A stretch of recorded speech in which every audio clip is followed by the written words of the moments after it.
breakfast. Oh yeah, we had breakfast. We did. Breakfast. Yeah. We met Eddie. And Ed. Last session, we opened aboard the lightning rail to Pear Trees, where just after 3:30 in the morning, on this night train, you were awoken and disturbed by some shadow creatures who you were able to identify as shadow remnants, sort of peeling off the walls and attacking you. A group of passengers were able to fight these creatures off.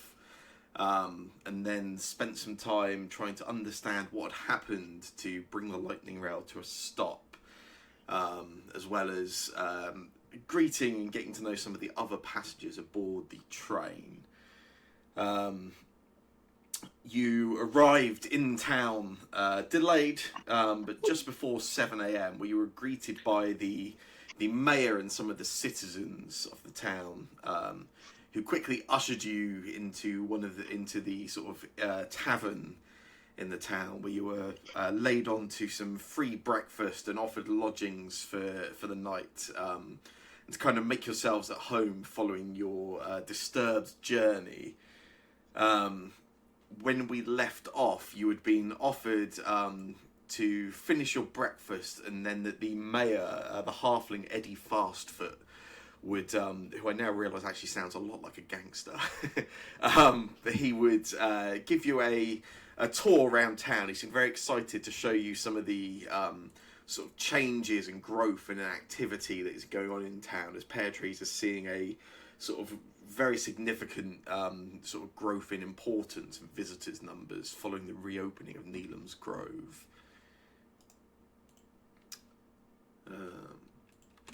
So yeah, we finished off. Oh, we've lost Kasha apparently. Oh, she stood in the roof. We left off just coming up to 7:30. Mayor Fastfoot has told you that that he will return in around an hour to catch up with you and to give you a tour around town following your breakfast. And you are left on a table with yourselves, as well as a few of the passengers who you had been travelling with previously.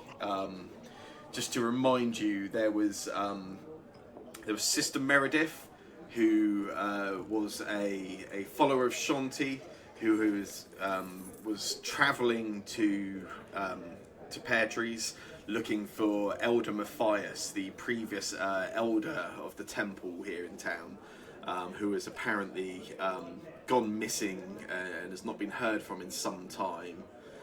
There was also who else did you meet? I'm trying to remember out this list you met. Yeah, there was Harold, a human who was kind of a man of much experience and background, who told you that he was planning to make his fortune here in Pear Trees, although following a conversation with Halloran, it seemed clear that Harold didn't quite know how he was planning to do that. So we open up, seated around the table, where I believe you wanted to discuss amongst yourselves the events you had experienced.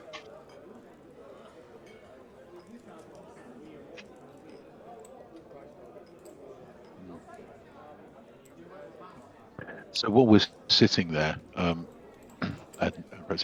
Kasha, who is sat next to Halloran,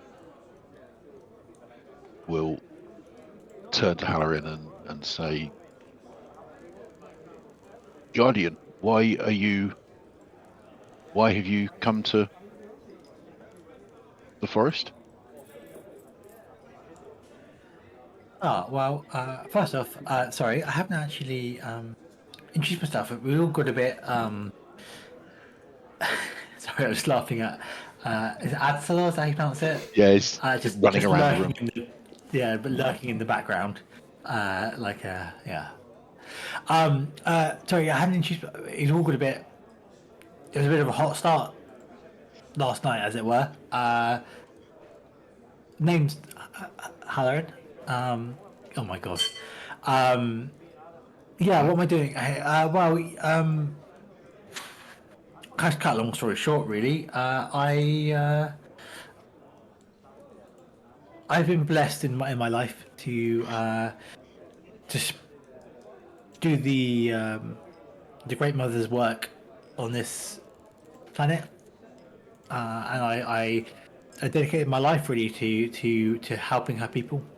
But I felt when I heard the news that she'd returned in in a physical form here, and also had reopened the forest, that whilst I'd spent my life up until now helping her people for her, maybe now she needed my help. So I've come here to almost a pilgrimage, to pay respects to her, but also to find her. Hopefully, if she wishes to speak to me, and if she wishes for me to do any work, to do that work. What about yourself? Sorry, I didn't catch your name. Kasha. I am Kasha. Kasha. What a lovely name. I have come here also to see why the Great Mother has opened the forest, and to see how perhaps she is going to test the denizens of the forest or the people of Austral.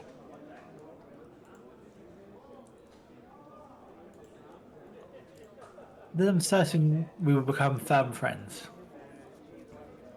Perhaps you'd like to spend, you know, some time together now, over the coming weeks, working together to achieve our goals. It sounds like we're very aligned.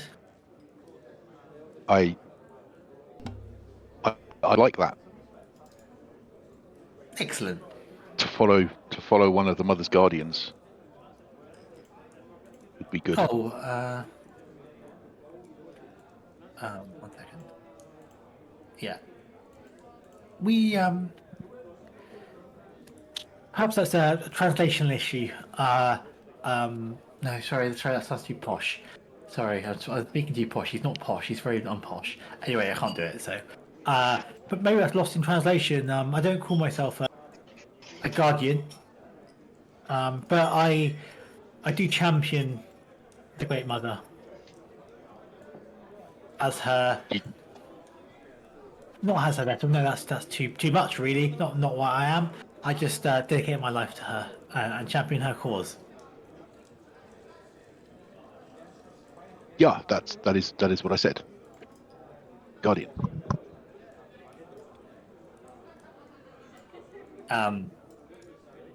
Halloran gives a little look of not confusion or not quite understanding, but lets it go. Kasha just nods to herself and carries on eating the fruit.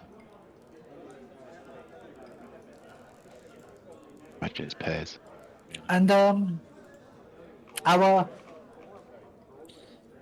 train whiz. Hello. I apologize again. I must have missed your name. It is Darius Edmund Alfonso Theodore Herbertson. You may have heard of me if you are a chap of literacy or a lady of literacy. I have many Oh, books out there on different sort of herbs. I don't read too good. I'm afraid these are hands, and I'll Oh. show you the hands. There's still time.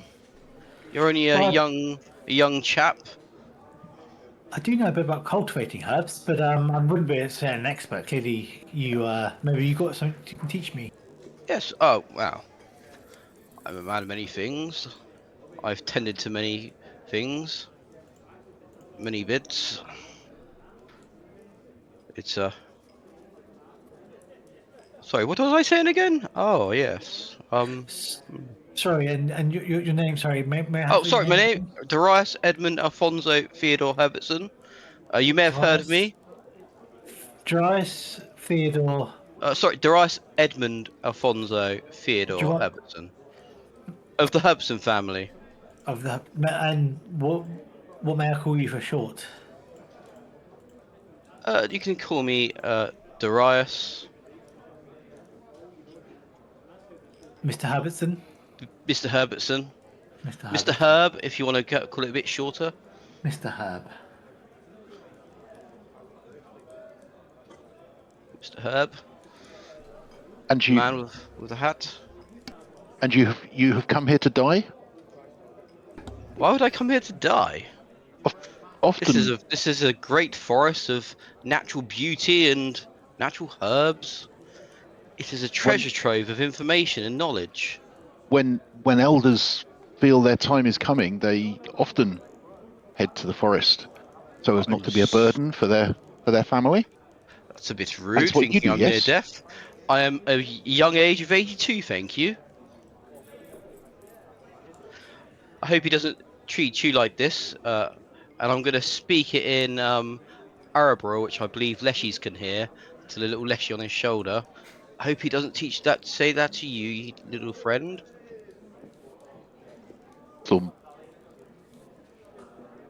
Thornleaf just sort of looks at you, puts its little head to one side. Communed with many Leshy in my time. They are great. I even have a book. A Leshy is not just for Christmas, a Leshy is for life. We have many stories of Christmas leaf. This is a #1 seller of mine.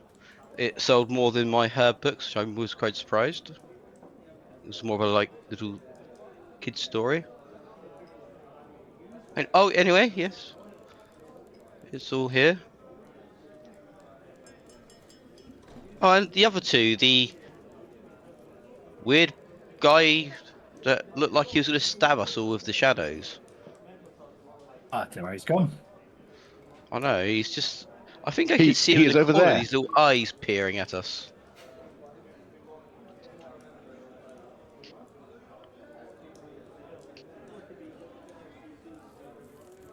Yeah. Kasha will look over towards the guy in the corner with the Adzor, and if Adzor doesn't speak straight away, we'll shout. Can you hear? The elder wants to know what you're doing. I say he's okay.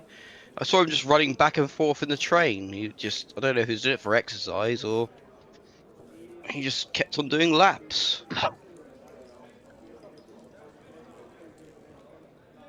I thought we were here to eat breakfast.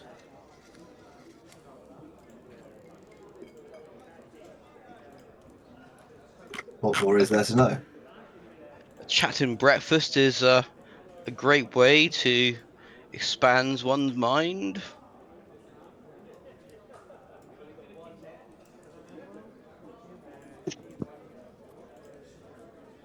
I just eat another mouthful of whatever nonsense has been put in front of us.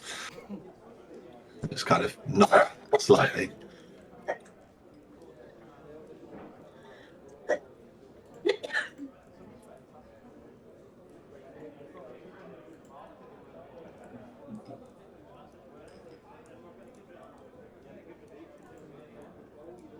Okay, what about Sorry. you, Shooty? I apologise for the background noise. You can hear it.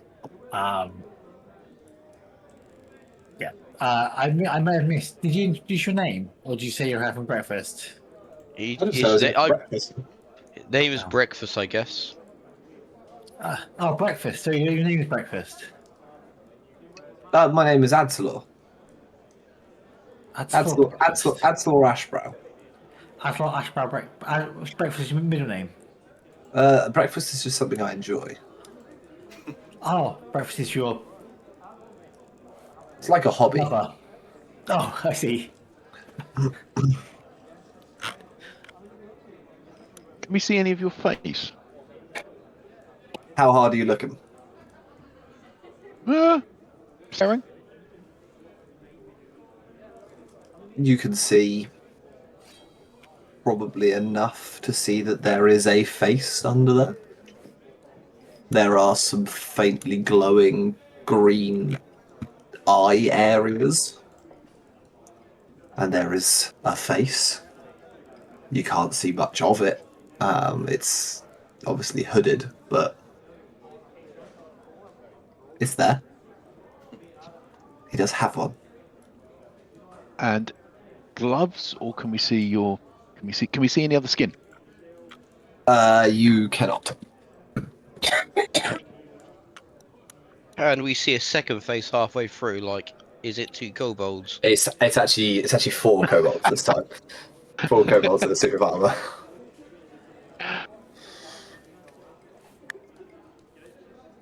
No, I mean, yeah. So, what brings you to Pear Trees other than the marvelous breakfast? Good honest folk here. Make good honest breakfast. Yeah, it seems that way. I'm a hunter by trade. I spend my time in the forests, in the woods. I've lived in the woods for the last 15 years, living off the land. It's These woods. not these woods. Ah, I like the forest. It's calm. There's less people. There's less stuff. well, I'm a bit of a hunter myself, actually. Oh, really? Yeah, no, I amateur. You know, you pick up a bit here and there as you're wandering around the lands. Well, yeah, Ah. naturally. What do you know about snares? I mean, they're an effective trap for small creatures and mostly land mammals, but Do you use them often? I don't tend to. I find my bow is sufficient. Snares kind of require you to stay in one place for a while. That's true. Out of character, Jake, are you planning on taking the snare, whatever it's called, like path thing? No, wasn't planning on it. Cool. Also, I have, as I'm about to tell you, I picked it up as part of my character. Yeah, For is something that your you have. dedication? Yeah. Yes, that's the one. Thank you. But I've realised you're a ranger. If you were taking it, No, I That's haven't that. taken it. Cool. And you're not planning to either 'cause in the future. I am not intending to. No. Not in the immediate future, like I'm pretty sure he's taken the brooding Riz archetype. Yeah, that's a free archetype for Jake, isn't it? for generally my characters, yeah. Well, I'm a bit of a fan of the snare. They have their uses. Don't get me wrong. If you're someone that makes camp, stays in one place, it's very effective. Easy food. I tend to move about a bit more. So, have you come to hunt these great oaks? I've come to explore. There are many great magical forests and groves and all sorts across all of Austral, all of the world, but there's something about a forest that's been sealed for your entire life, really, that you haven't been able to access. It's Part of the Great Gold Rush, then. The Great Green Rush, I suppose. yes, good one. Your entire life, are you old? Like the elder? I'm not that old. The groves actually only been shut probably a quarter of my life. I don't know how you work years yourself. How many years did the Grove been closed for? 15. 15. I was knee-high to a grasshopper when it was closed, really. I was in my 60s when it closed. Those are the good days. I think I first started hunting when it closed. Around the same time. It's interesting. But it's just something about it, isn't it? It's been sealed, haven't been able to go in, and suddenly supposedly a god opens it up again and welcomes the world back in. I mean, what's not intriguing about that? Yes, I 100 agree. The things that can cure stuff in there. Can cure many, many, many things that people suffer from.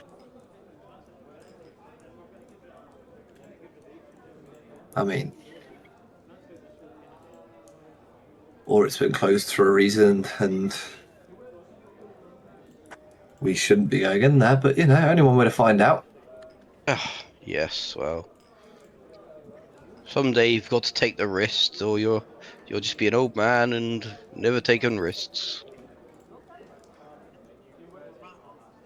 If the mother doesn't want you in the forest, then your blood will feed the roots. Yes. Well, that's dark, but okay, sure. Where are you from again? I'm from Herbertson. It's an area. We grow herbs. Oh, sorry, you weren't talking to me. Sorry, No, sorry. but now I'm glad to know that because that makes sense. Herbertson grows herbs. Yes. Yes.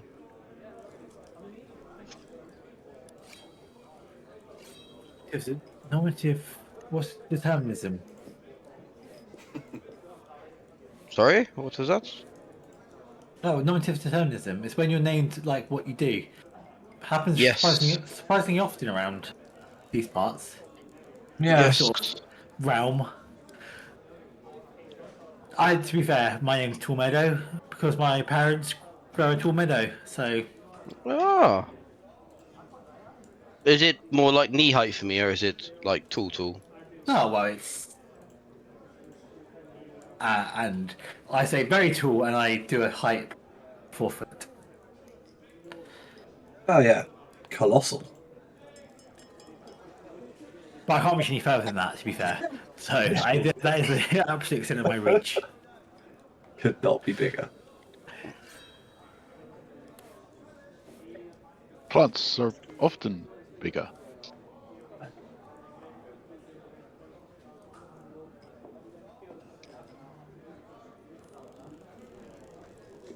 What about you over there?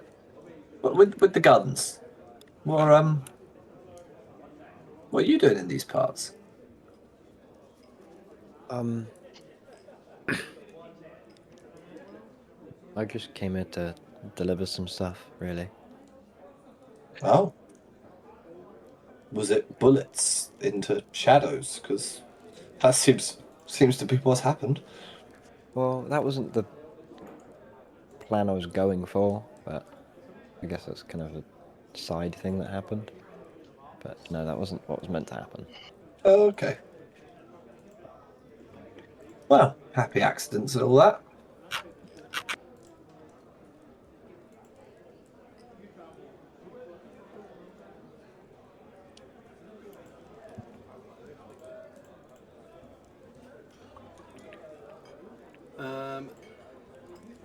You have some time to sort of discuss around the table and talk. And as you do, you see sort of around the tavern all the passengers as well as a bunch of the locals are all inside of the tavern here, sort of enjoying this breakfast. One of the other people on your table, Sister Meredith, she gets up, she excuses herself, she tells you she is. She's eager to make contact with Elder Matthias and find out what has stopped him from contacting the temple in her hometown. But she hopes she will see you later on and sort of see how your day has been. She gets up from the table and heads out. And Harold, the human former trader looking to make his fortune, he quite quickly gets up himself and he says that he's sort of makes the excuses, tells you he's off to explore whatever business opportunities could be in town, and he sort of thanks you all again for keeping them company this morning and for giving him some friendly faces that he would recognise around town. And yeah, he sort of gets up and he says to you, he'll see you around, and he sort of makes his way off. At that point, Mayor Fastfoot sort of returns back to your table, and he says to you, he asks you how your breakfast has been, or wonders how the food is, and he, before you even get a chance to sort of reply, he quickly sort of comes in. He says to you, Marta, she makes some of the best bacon rolls you could ever imagine. I'm sure you've enjoyed them. Anyway, I promised you a tour of our town. Pear trees has grown so much since the blessed harvest, so it would be my pleasure to show you everything. The market, the shrine, the orchards. You'll see exactly why Shanti has blessed us so generously and how the town is set to prosper. And he sort of gestures for you all to stand up and to follow. You all happy to follow the mayor on his tour? Yeah. Yeah. Yeah. Yes, but Doros will get up very slowly. Well, I'm glad you said yes, or I'll have to start prepping frantically. Come on, Mr. Herb. We would like to fight God, please. I will try and help Mr. Herb up. Thank you, good sir. Mr. Herb. Got me walking stick now. Should have given all these things more descriptive names to help me work out remember which it is. There we go. Yeah, so he sort of leads you out into town, and you can see the town is it's getting quite busy now. We're sort of around sort of nearing sort of 8:30 in the morning, so the town's sort of getting quite active. There's people starting to sort of dart around, going about their daily business. And he sort of leads you up a few of the up around a few streets and takes you to what looks to be like you find what looks to be like a sort of central trading area, like a market in the centre of the town. There's kind of stalls all around town, and I've just remembered I'm going to fix the mistake I made last time. You guys probably can't see anything, can you? I can. Oh, you can. That's cool. I can. I can, That's yeah. right. Because I'm so cool. I think last week I put you on a scene and left you with a black screen, so I left token vision turned on the whole time, didn't I? God, I love these scenes. They're They're so good. good. Yeah. Thanks. I love the purple flowers. For saying that, and also just because I should do that at the start of the session anyway, everyone can have a hero point. Oh, So thank you. Oh, I could be able to run. I never realised I could be able to. Yeah, I was wondering why people were Yeah, you moving can around. zoom yourself forwards and backwards. it's a little bit janky at times, but yeah, it's all right. So yeah, he sort of brings you in. You can see this is like a sort of a marketplace, which is it's kind of it looks like most of the traders are sort of setting up for the day. So there's quite a lot of sort of bustle and activity going around. But rather than sort of trading, it's mostly just people sort of preparing and setting out stalls and everything.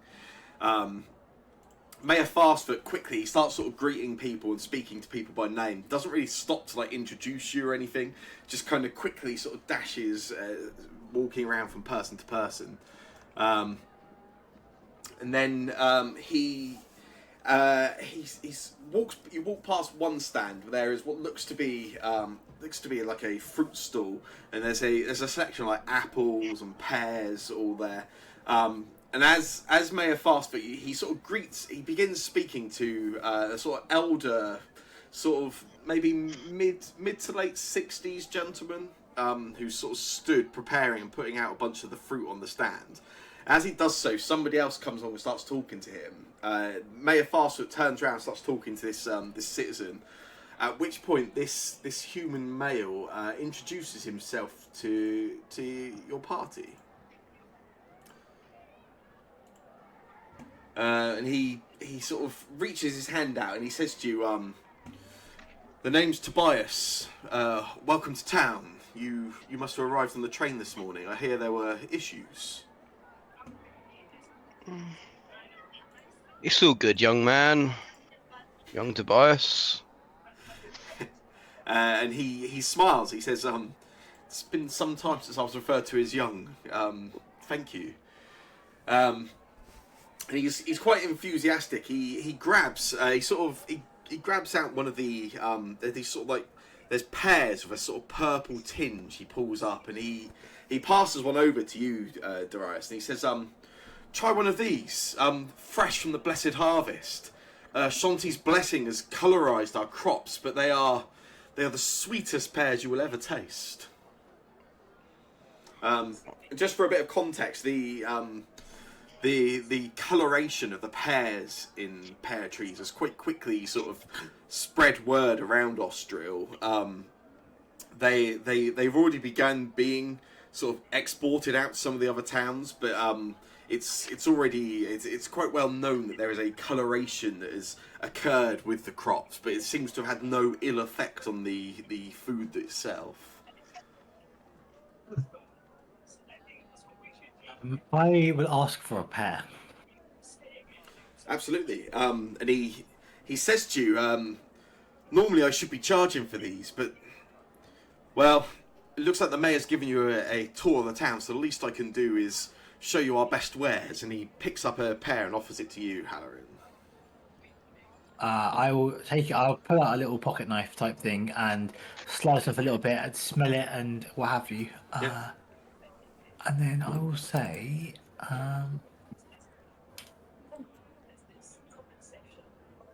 most delicious, really.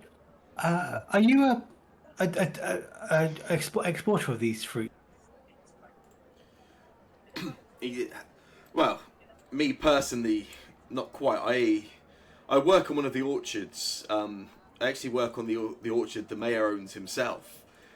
So I guess you wouldn't call me an exporter, but the mayor exports his pears. Yes. Eddie, friend, I'd like to export some of these.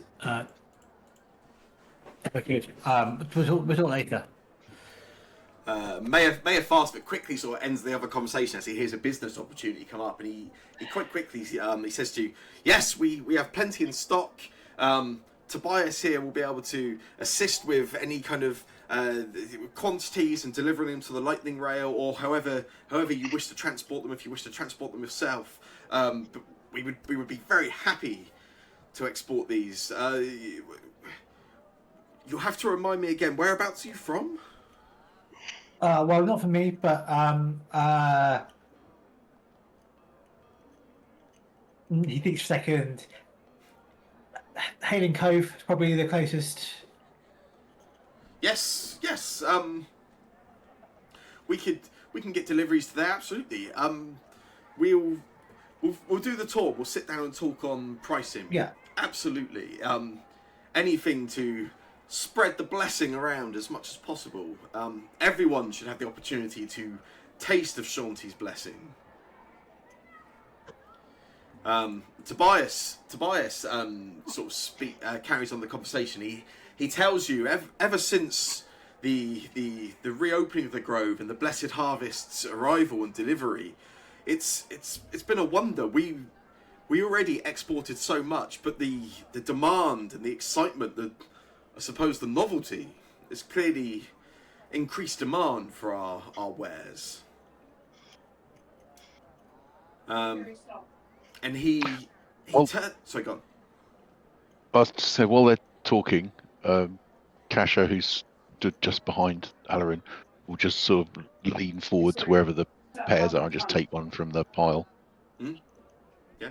And then sort of eat it slowly while thinking. Yeah. And you see Tobias shoots you a look as you sort of reach down. Then he sort of sees you. He sees you just sort of taking one. He says, "Absolutely, be our guest." He then turns. He looks to Phelan in particular, and he says to you, are you Drow or are you one of them?" One of who? And he nods over. He nods over sort of to the other side of the market. You can see there's a group of those elves that you saw sort of helping unload the luggage and everything from the train earlier this morning. And you can see they're helping to put out some of the goods on some of the other market tables. And he says, "Are you one of their lot from the forest?" No. Ah, okay. I thought you seemed a little bit more full of personality, if you get my drift. They don't say much.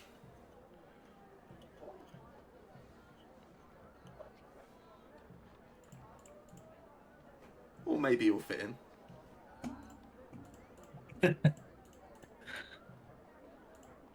Thanks. And yeah, he begins. He tells you a little bit again, sort of quite passionately again. Begins sort of talking about the product and about Mayor Fastfoot's orchard. He tells you Mayor Fastfoot. He has. It's not the biggest orchard in pear trees, but it's got to be the most reliable in terms of the quality of its produce. And he quickly seems quite a passionate employee. Mayor Fastfoot sort of brings end to the conversation. He says, Tobias, they've heard enough now. I want to show them around, get them to meet everybody around town a little bit. Let's not bore them too much. We don't want this to turn into some kind of we don't want this to look like some kind of cheap marketing. And he sort of laughs to himself and he says, Brenner, and he walks across the market to one of the other stalls, where there is a female dwarf with quite dirty looking clothing, sort of stood, and you can see she has a collection of kind of metal wares and tools on display. And he said, as he sort of walks over, he says to you, "This here is Brenner Copperkettle. She is the best blacksmith you'll find in town." And she interrupts and she says, "In fairness, Eddie, I am the only blacksmith in town, but I'll take the compliment nonetheless." And she looks across your group and she says, "Well, you don't look much like the agricultural types, but if there's anything you need, tools, armor, weaponry, I've got it all over at my store.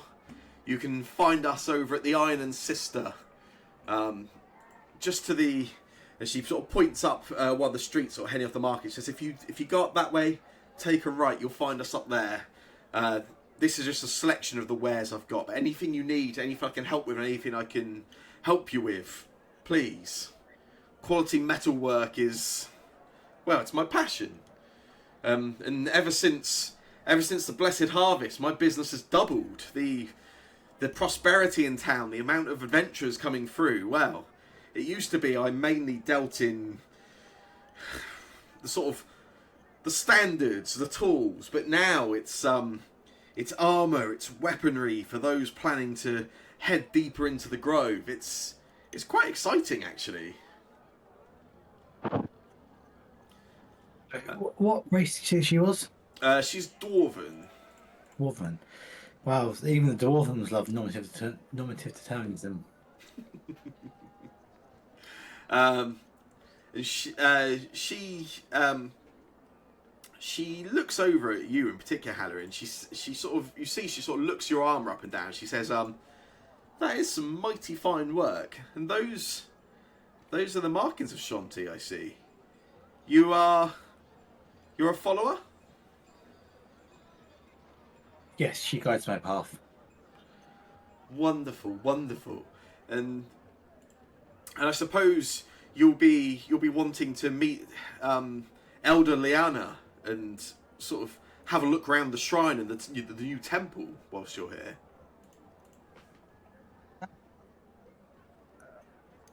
Liana. It's not a name. Actually, first off, is it a name I'm familiar with? Is it a name I'm aware of the previous time I was here? No, when you've been here previously, the It temple was run by it was Elder Matthias. Matthias. Yeah. That's what I was checking, but I wasn't sure whether priest that I'd met before or Yeah. maybe I don't know. Oh yeah. No, Liana. Matthias. He was when I've been here before. We've spoke many times really about Shanti and her work. Is he no longer? She shakes her head. You can see there's a look of sort of disappointment. She sort of shakes her head and she says, "Too rigid in his ways, couldn't bend with the times. The goddess brought change and he couldn't adapt. Good riddance, honestly. We don't need his gloom dampening the blessed harvest." Oh well. I'm sorry to see that he's not in a good place. I learned a lot from him. But Liana, Yes. is that it? Yeah. Yeah. I would. The Great Mother would be smiling on me if I was able to talk to her, him, them. I don't know what Liana is. Yeah, Liana. Mayor fast but quickly interrupts. He says, Liana, she's the best thing that's happened to this temple. Matthias was... He was stubborn, stuck in his ways, and... things change and things move on. Good riddance. Good riddance. Adslor, as this conversation is going on, you note one particular thing you pick up on, that anytime Brenna makes any reference to Shanti directly or to the harvest, or even when she mentions Elder Liana, every time she instinctively reaches up and touches. There's around her neck she has a charm, like a crescent moon, purple coloured charm, and without fail, every time she sort of reaches to it, handles it every time without fail. Whenever the Shanti or sort of worship in general was mentioned, it's just something you pick up. Okay. Do I recognise the charm? No, not particularly. It's a relatively basic. It's just hung on a simple piece of sort of looks like string around her neck. Yeah. It's like a half crescent moon sort of shape, but it doesn't have any kind of. It doesn't jump out to you immediately. You can make a religion check if you want. We'll see if there's anything else you pick up on or anything you. I sure will. Oh, I'm so good at religion. Yeah, you have some understanding of the sort of followers of Shanti, etc. The crescent moon certainly doesn't have any sort of symbolism or link with her directly, and you sort of pick out moons and moonlight, etc. kind of can be associated with many kind of religious beliefs or activities, but nothing that really stands out where you sort of pick out a sort of deeper meaning to it. No. Okay. And it's not similar to, obviously, Halloran has symbols of Shanti. No, It doesn't match any. But it might be similar in kind of concept of if Halloran was to talk about Shanti or someone that followed their faith, they might have like an amulet of that round their neck or something like that. I've seen that quite before, possibly, I assume. Yeah. Interesting. I will. I actually think on that. have my cape is pinned with a rose, Yeah. which is a symbol of Shanti, Yeah. or at least I thought it was. It is now. It is. No. I mean, as in like, but maybe it was till 6 months ago. Eddie again. He gets pulled away and begins talking to a couple of some of the other traders that sort of come over and begin talking to him. You hear one of them comes over and starts talking about a complaint with their neighbour, and he sort of goes off, begins talking to them. As that's happening, you are approached by a female human. Looks to be in quite young, late teens, maybe early 20s. She comes up to your party. She quickly introduces herself and she says, "Good morning to you all. You are here as adventurers heading into the forest?"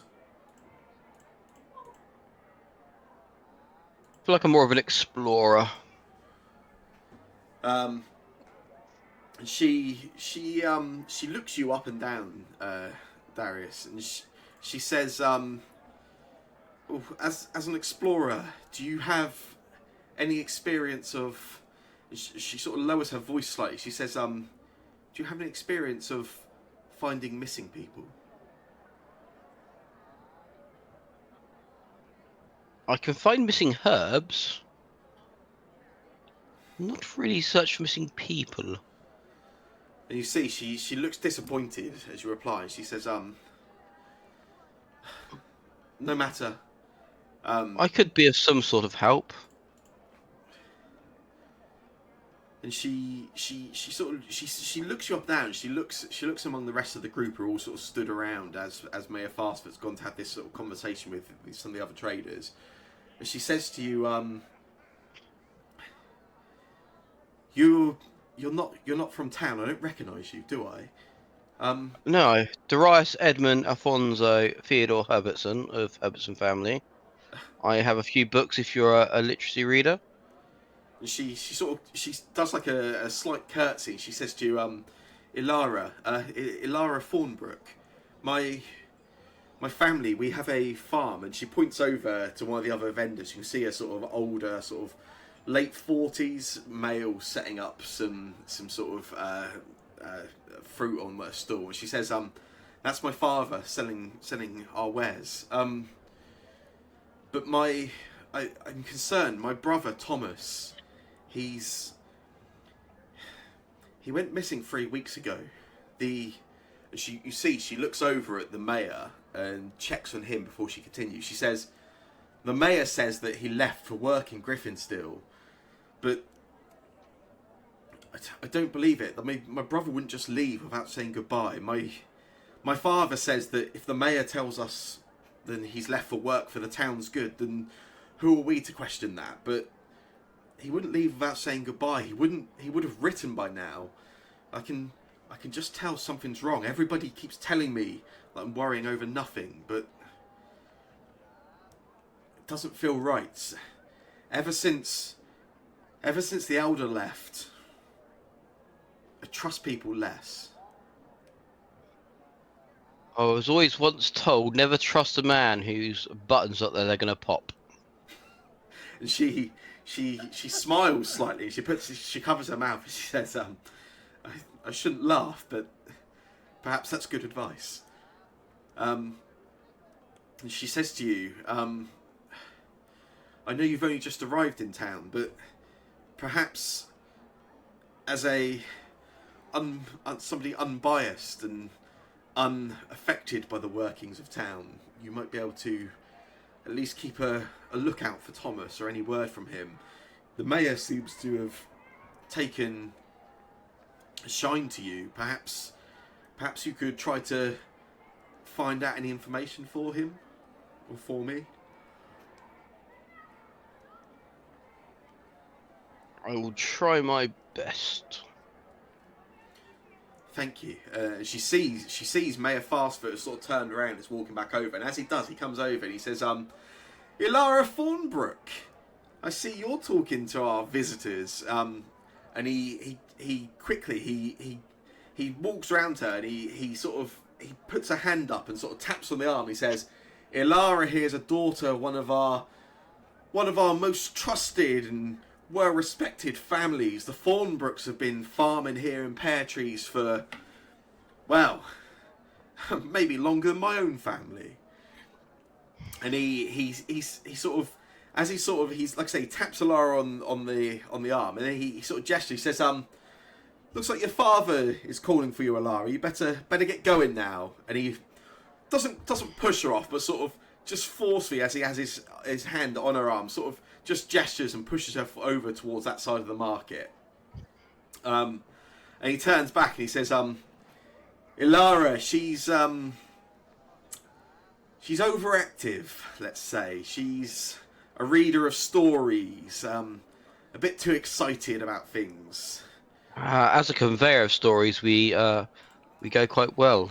She can listen to my stories, listen to her stories. Stories are only as trustworthy as the person telling them. And these youngsters, you know what they're like. They haven't learnt the ways of the world. They get very excited about silliness, nonsense, rumour.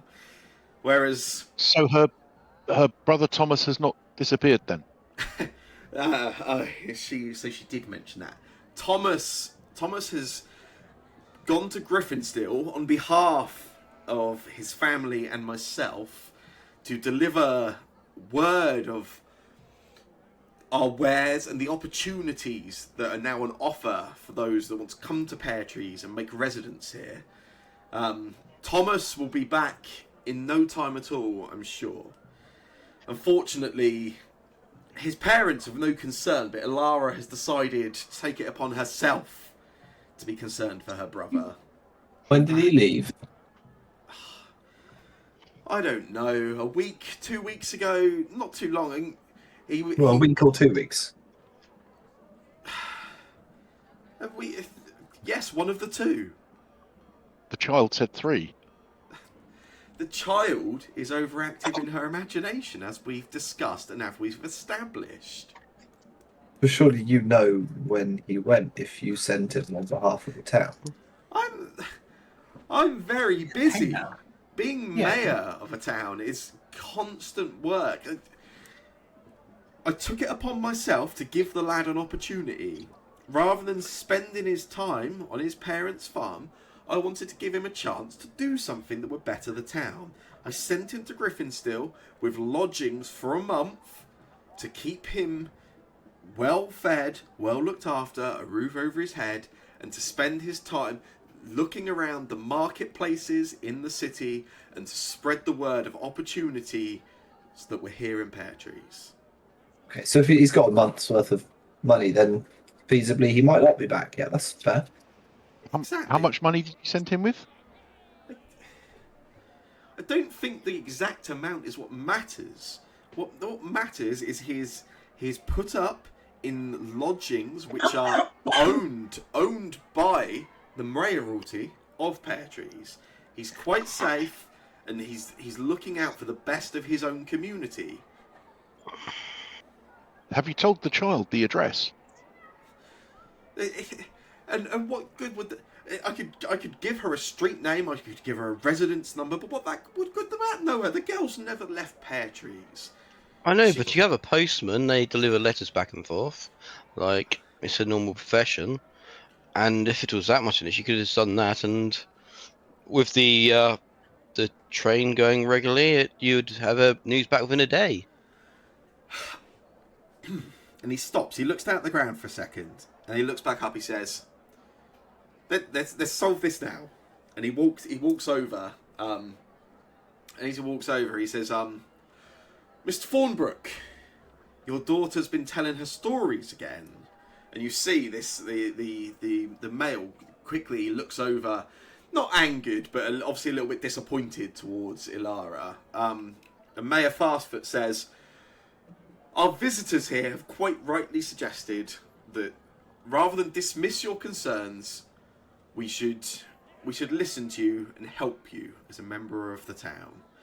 So I will make sure you can write a letter for Thomas, and on this evening's train, we will put it on there. Secure delivery. Willem himself will deliver it back to Griffinsteel, and I'm sure Thomas, even with his busy duties, will be able to write back to you tomorrow. And within 2 days' time, you'll have an answer." And he doesn't even look to Ilara. He looks straight to her father. He says, "Are we sorted there?" And you see Can Go on. I was say, can I sense motive? Yeah, absolutely. Go for it. Yeah. He's a shady bastard. That's the motive. So it's buttons. He's a con man, a swindler, and a scoundrel. Kasha, you sort of you look at Mayor Fastfoot, and you look at the father as well, Ilara's father, and you can see they're you quite quickly get the sense, especially from Mayor Fastfoot, this is not that it's not genuine concern. You do get a sense he clearly does understand where she's coming from, but this almost feels almost feels performative. You see, as he finishes each sentence, almost he looks to a different member of your group and of your party, almost looking to make sure that everything he said is noted and is seen. He's clearly gone. Do I get the idea that he will actually carry through with this, or is this just words to? Yeah, he definitely seems genuine. There's Acquaintance. nothing to suggest. You know, when he makes this offer to Ilara, he meets her eyesight. He doesn't look away, anything like that. It's more seems that he's carried away in delivering the message and in what the actual content of the message is. He's quite keen to be seen by your group as a man of action and a man of his word.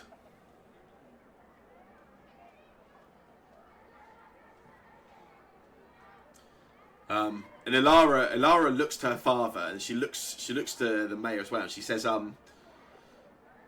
"Thank you. That would be perfect. That's all I need." And then she turns to her father and she says, "Father, I'll go home now and I'll begin writing the letter." And she looks back to the mayor again, smiles, and then turns and walks away. The mayor turns to your group and he says, "See? A mayor's work is never done. Somebody reported a problem in town and I fixed it within moments." And he sort of holds his hands out, almost waiting for a response from your group. I mean, and then Attila goes to say something, and he bites his tongue, and he doesn't, and he stops, and just nods. What he was about to say was, No. if you did that in the first place, none of this would have been an issue. The girl never asked to write a letter in the first place. She's been so busy with her theories of kidnaps and theories of kidnapping or murder or being lost in the grove or anything else. It's nonsense. It's silliness. It's an overactive imagination, and I appreciate it. I was young once, just like yourself, Darius. She's gotten carried away with herself. I mistakenly thought it would be better to ignore it and let her parents take care of it. Let them put her straight. But I've stepped in. I've done what a mayor should do. You know, it never amazes me when I see experts that work in their field, and usually it's farmers. You know, showing me something, solving a problem I'm not used to seeing being solved. But this is a rare treat to see a real master at work. And If any of the party speak Orcish, then they hear Kasha, not that quietly, but not that loudly, turns to Thornleaf and says, "If he waters plants as rapidly as he sorts problems, his fields will be dead." Thornleaf sort of shakes a little bit, thinking that's incredibly sadly, you may be the only one fluent in Orcish in the party. witty. Thornleaf certainly gets the message. I love that as a bit of flavour. Should we move on? I've been here before, and I'm really sure everyone would love to see the. And I'll let you figure out where we're going next. Library! Our library is modest and small at best, but I think, Halloran, you'll want to see something we've built since your last visit. The previous temple to Shanti, it was tired. However, we have spent our time and our resources into building a new shrine to the goddess herself. I'm sure you'll be impressed by this one. And he begins leading you sort of out of the market. As he does that, let me do one thing quick. Yeah, as you do head out of the market, Kasha, you are as you're all heading out, you spot there is a even by Darius's standards, there is a quite elderly gentleman sort of sat sat on a small bench on the sort of edge of the marketplace. You see him sort of watching your conversation, and as you walk past, he flags you down in particular, and you see he sort of gestures you over. Mm-hmm. And as you go over, he looks up at you and he says,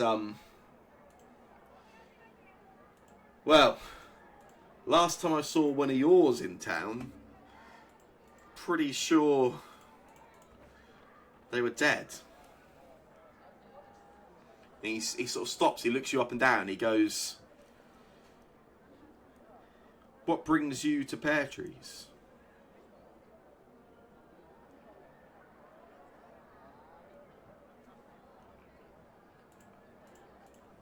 Kasha just says in Orcish,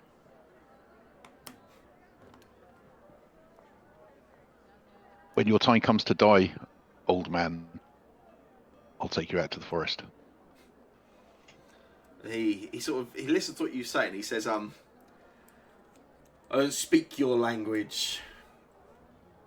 I don't speak a lot of the languages they all come round here speaking ours. They all come through here using our town as their brief spot before they head into the forest, ignoring the goddess's blessings.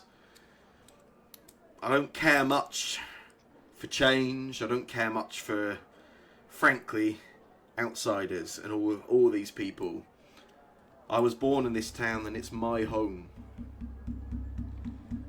But I'll tell you one thing. Their harvest, their purple fruit. Don't let them tell you how blessed it is before stopping and thinking for yourself.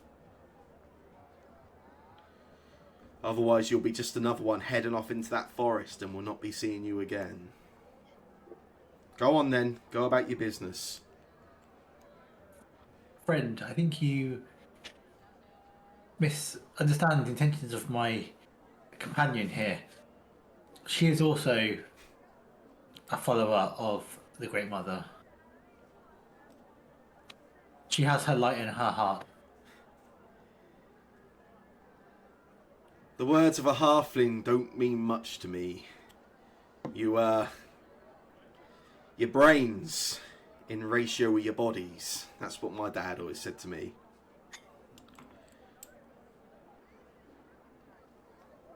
That might be true. That might be true. I don't think so good. But I know where my heart is. My heart's twice as big.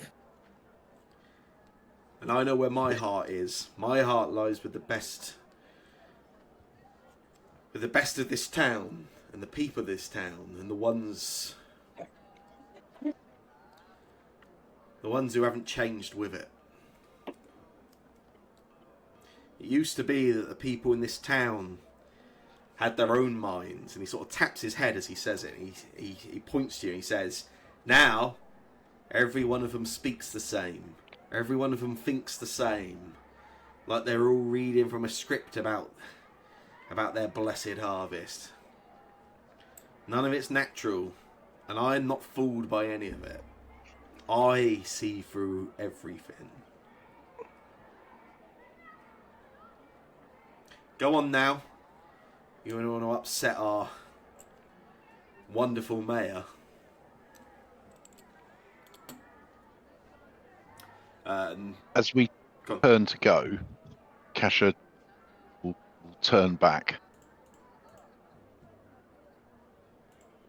and kneels, because he was sitting, wasn't he, in the picture? So Yeah. sort of brings her head down to the level of his head and says in common, what is your name, Elder? Garrett's my name. Don't go telling Mayor Eddie or any of your new friends now that you're gallivanting around with his lordship about my opinions. You let me sit here unnoticed. That's where I do my best work.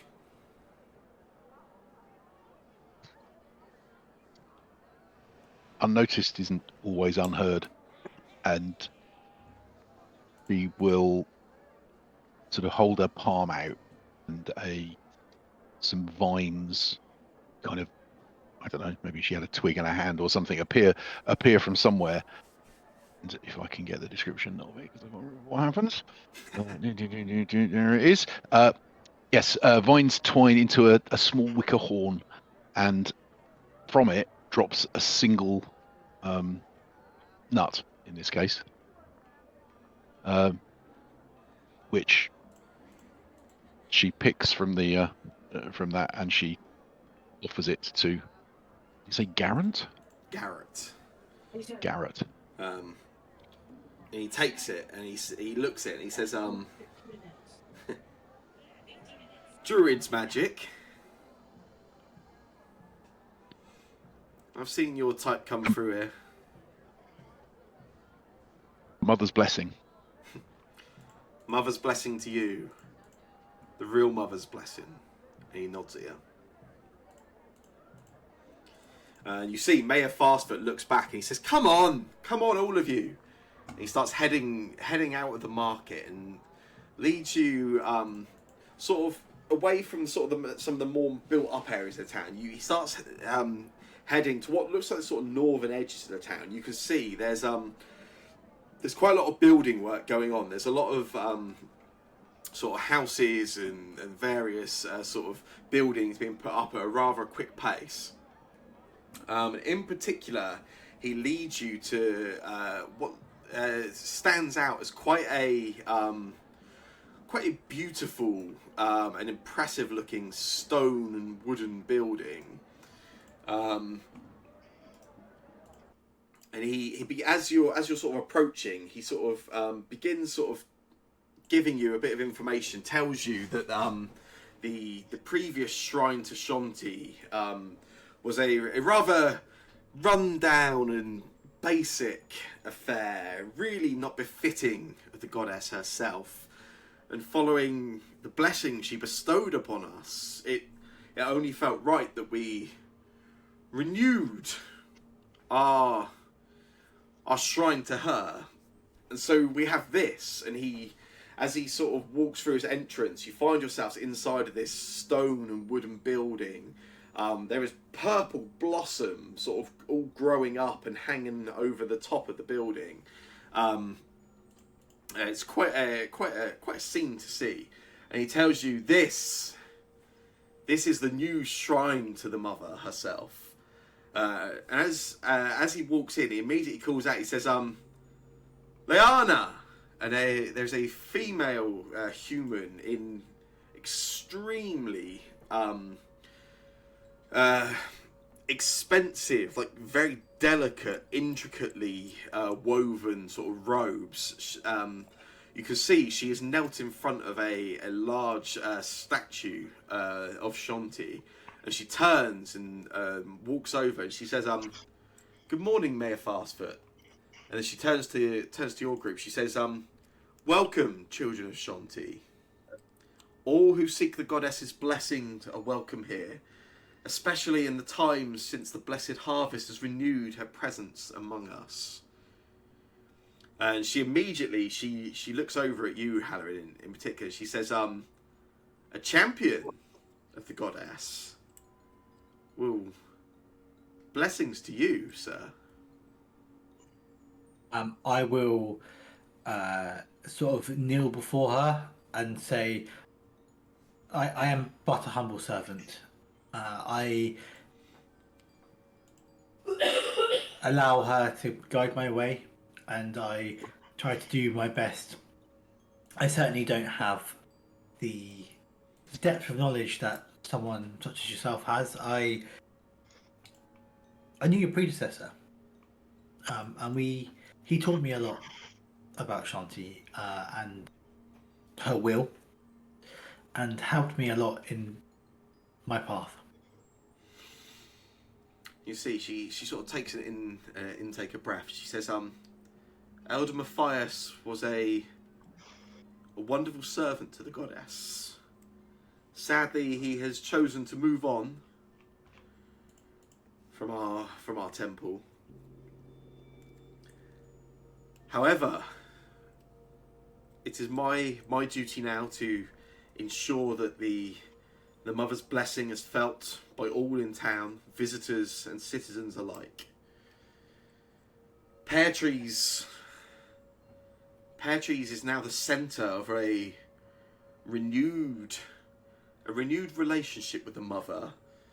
The goddess chose to return and walk amongst us for but a day, but in that time her message was quite clear.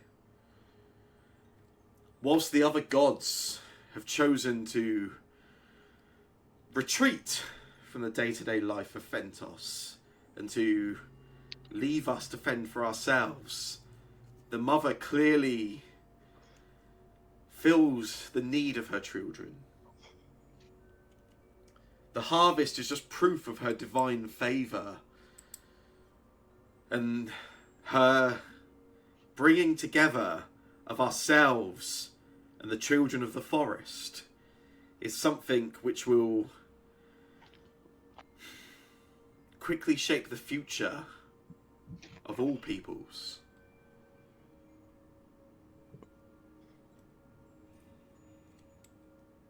Do you see the mother when she appeared? I was here at the Harvest Festival. I saw all that took place as she arrived in town and brought with us tidings of great change and of blessings. She arrived and told us that the grove was to be reopened and that our brothers and sisters of the forest would be coming as the first arrivals to build relations. It was a life-changing night. It was already the Harvest Festival anyway, and as the mayor will no doubt tell you, it was quite a celebration. However, when the mother herself arrived, well, it was a night I'll never forget.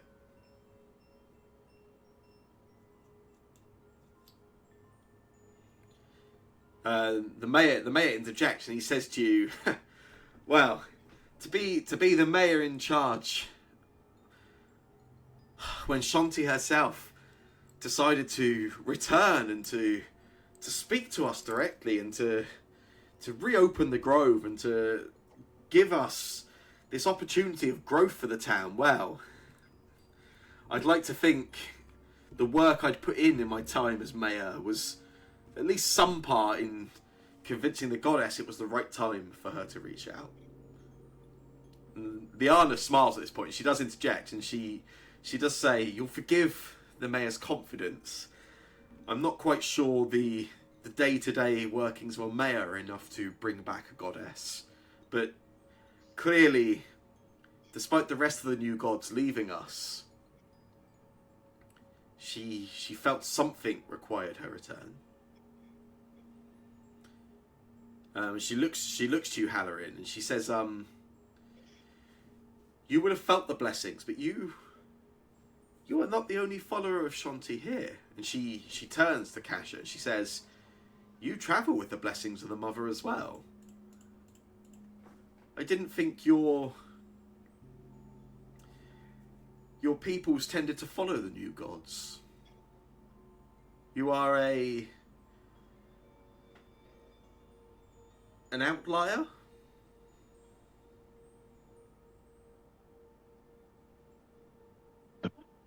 People of Jakresh have followed Galsho for generations. Ha! Yes, I'm familiar with the term. The less trained name for the mother herself. There are... First name.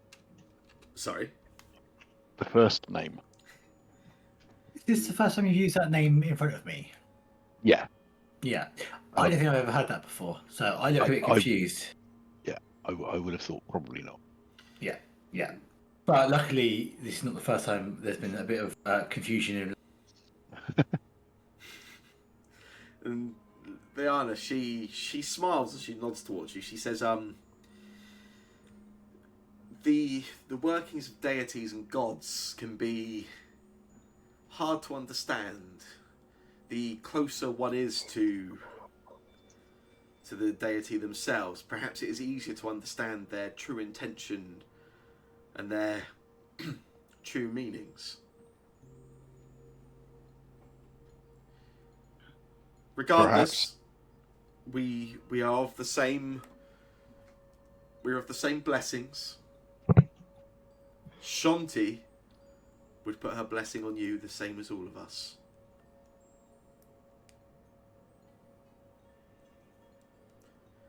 Rolshan will judge you. Same as all of us. Aggressive. I'd expect no less.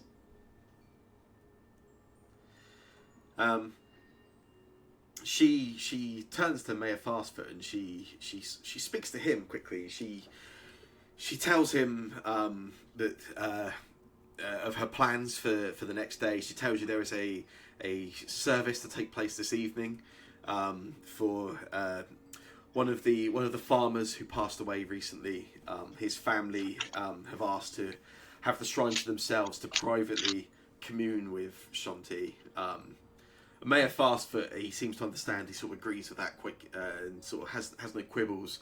And then he mentions to Liana. He says, most important thing to me is that everybody that comes through before they head into the grove receives the blessing of the mother herself via you.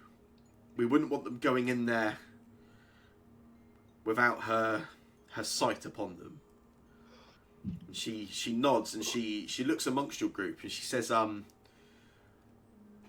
any of you planning to head into the grove yourselves?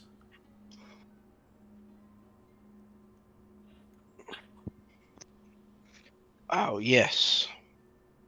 Yeah, I Let me was have a planning little on it. looks around. I think I'm searching for her and to see where I fit in with her evident new plan. So yes, if she's there, that's... Then blessings to each of you. It's very important that when we step upon the ground inside of the grove, ground which she gave up so much to protect over the last decade and a half, that we are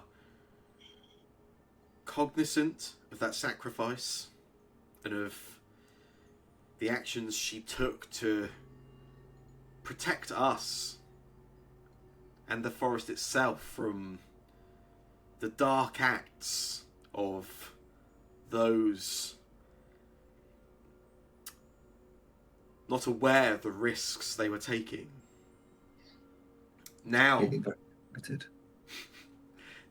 thankfully, she has reopened the grove to us, and we must be thankful for that, and thankful for all she has done for us. Blessings be with you all.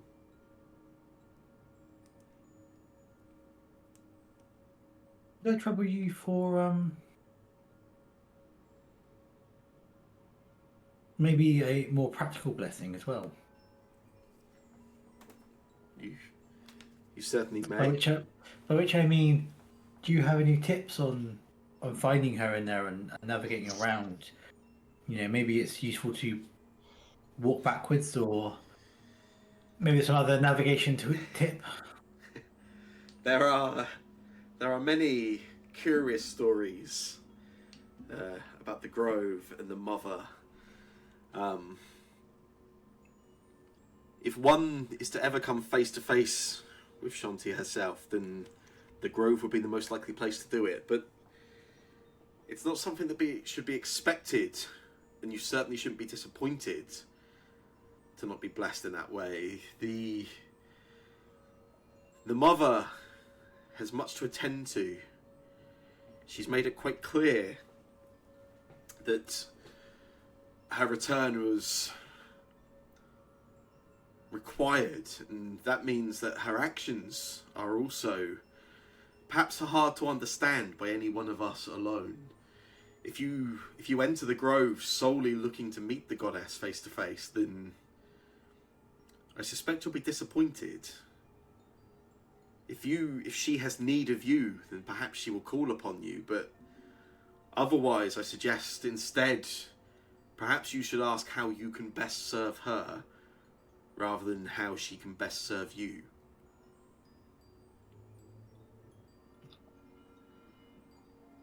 Perhaps you misunderstand that.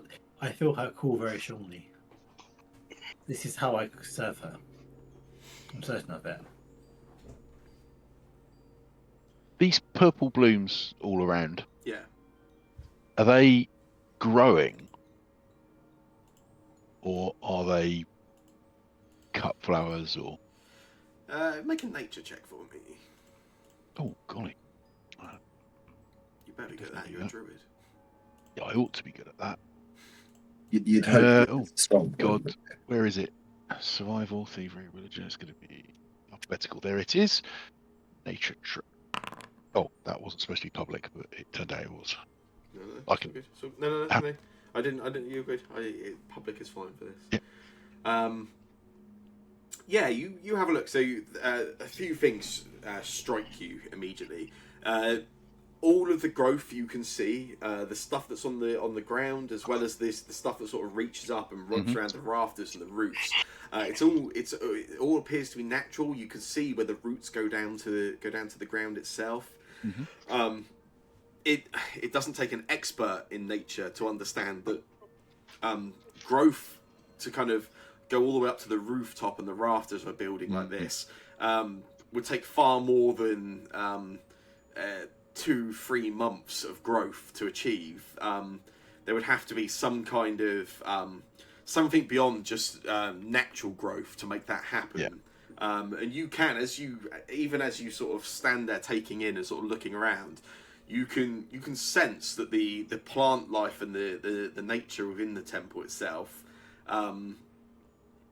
it is there is a it's not even arcane in its nature. There is it's almost like deity magic. You can feel there is if you sort of reach down and touch it, you can actually feel Shanti's blessing as you sort of reach down and touch one of the purple flowers. You get the unmistakable feeling of Shanti's blessing on the flower and on yourself as you do so. These are clearly a manifestation of Shanti in some way. Oh, yeah.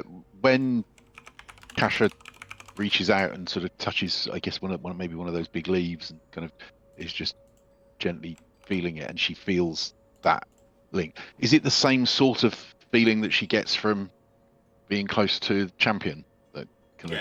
Yeah, absolutely. Yeah. Okay. It's Yeah. She relaxes, possibly even visibly. She was possibly tense before. And Thornleaf sort of comes out from the hood and sort of dives into some of those purple blossoms. Disappears a little bit. And yeah, Elder Liana, she sort of she looks around at the group and she says, if there's anything else I can help you with, please let me know. Otherwise, I have other business to attend to.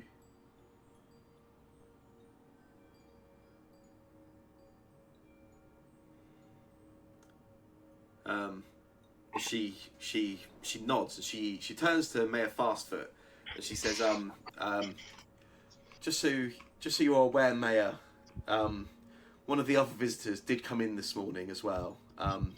Very keen she was to make contact with Matthias. I told her that would not be possible, obviously.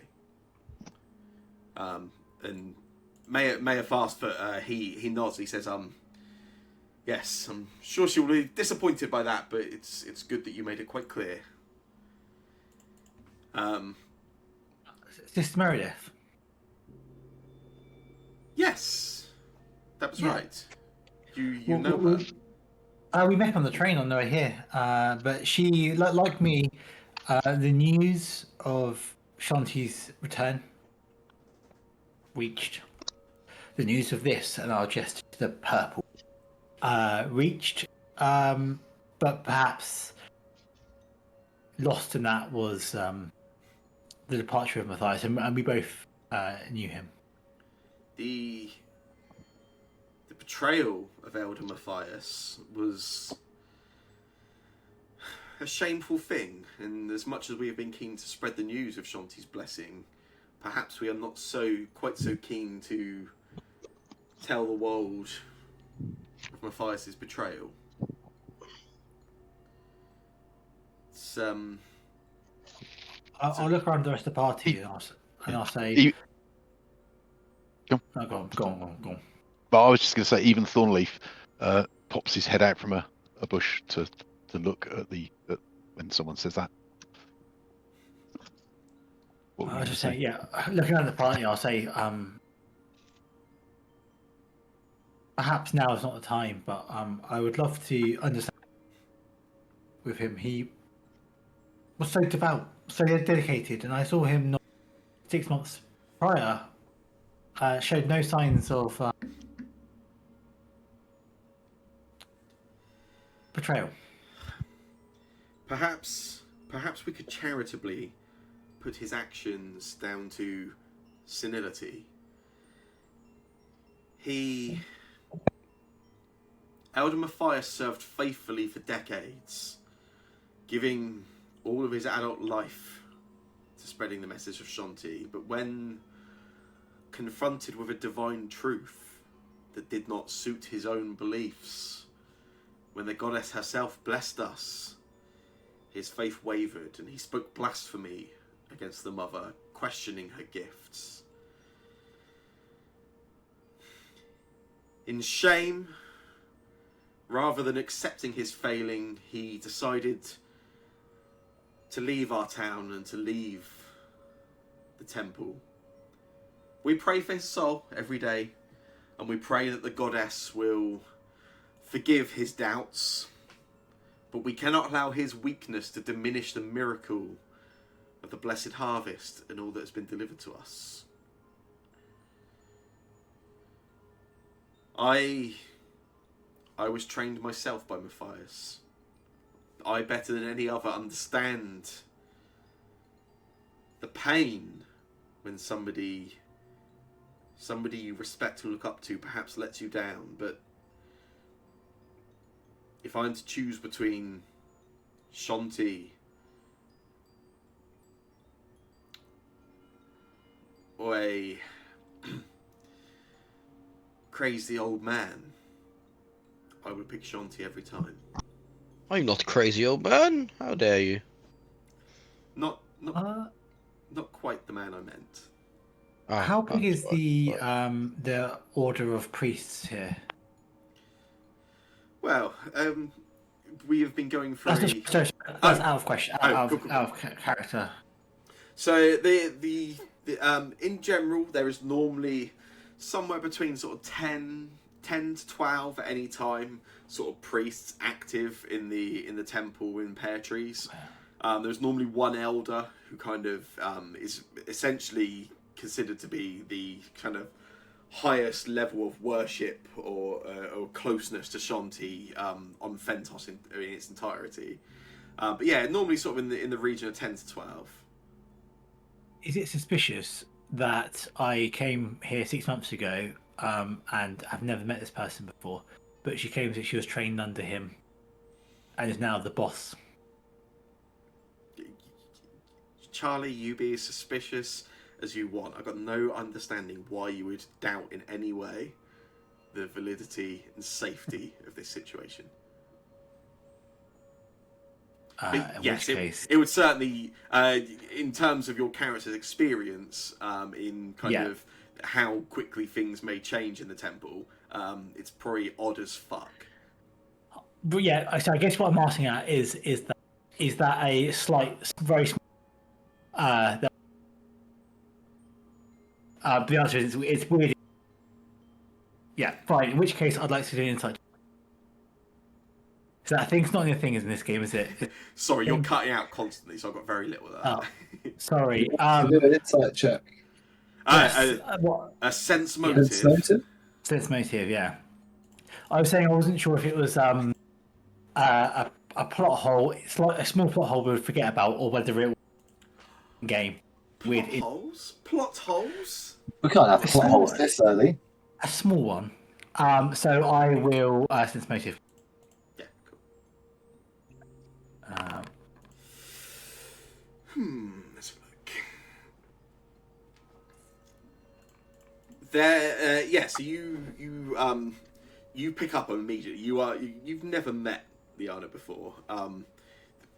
The rankings and the kind of order and position of various members in the church definitely moves over time, but it's kind of quite often, especially when a temple of this sort of importance and where the positions are of kind of as high as you can get, they kind of move at the pace of coastal erosion, I guess, rather than somebody who was not here 9 months ago now being the elder priest in the temple.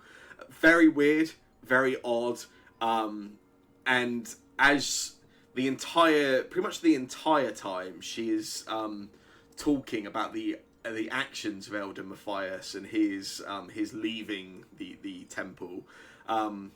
She avoids eye contact with Halloran and Kasha entirely. She looks to Doris, she looks to Phelan, and at the end of nearly every sentence, she looks to Mayor Fastfoot without fail. And you get the sense, Halloran, she is looking for almost seeking sort of approval at the end of each sentence. Anyone else in the conversation, even the rest of the party, probably don't quite pick up on it. But as you are really paying attention and trying to catch, sort of understand any sort of meaning behind what you're being told, there is a slight pause at the end of every sentence as she looks and then carries on. I will take that no further, but thank you. Mayor Fastfoot interjects and he says, enough talk of Matthias. A fine man in his day, but his time was well past. He's not capable of delivering the message of Shanti to the world.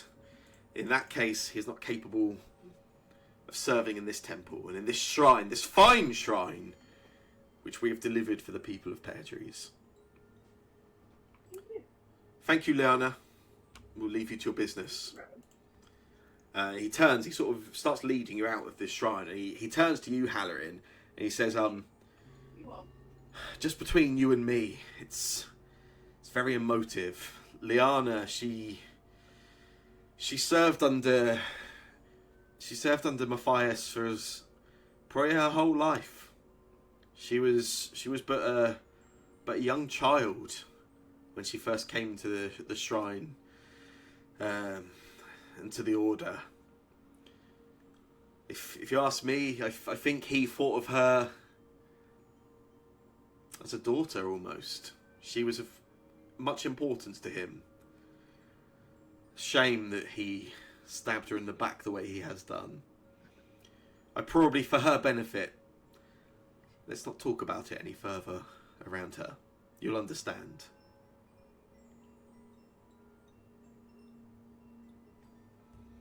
And It's fuck dodgy there.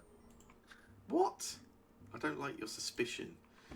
And he sort of begins heading you. Can you tell which of these maps is from the old campaign and in far lower res or excitement? I cannot, because I have no token with vision on this scene. Excellent. I've made that mistake. Ha ha! Woohoo! Oh, Oh, yeah. this Hey, is this map? I know this map. Yeah, Mayor Fastfoot, he sort of quickly sort of ushers you out of that temple.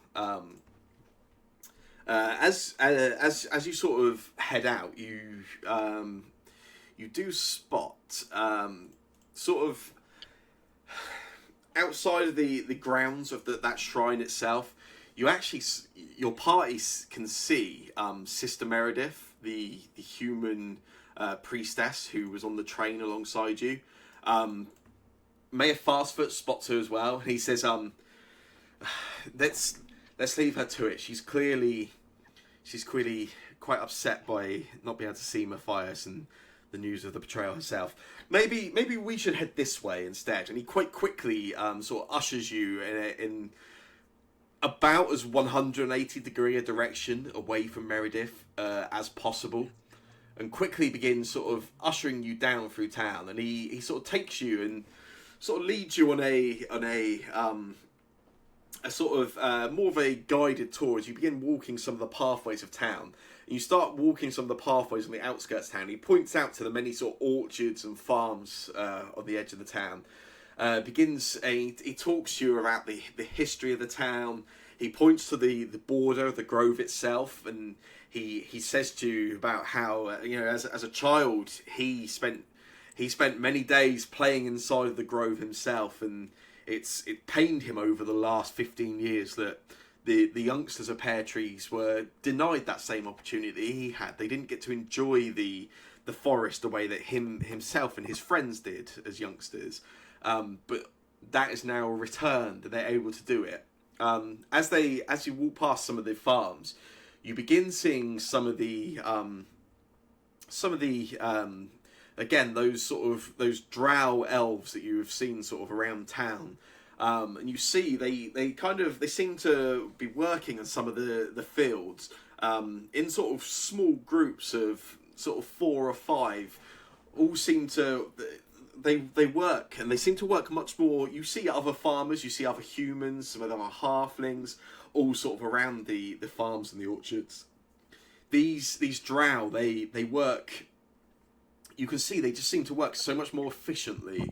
They seem to instinctually go from tree to tree or from crop to crop, and they don't stop to pause or to look around.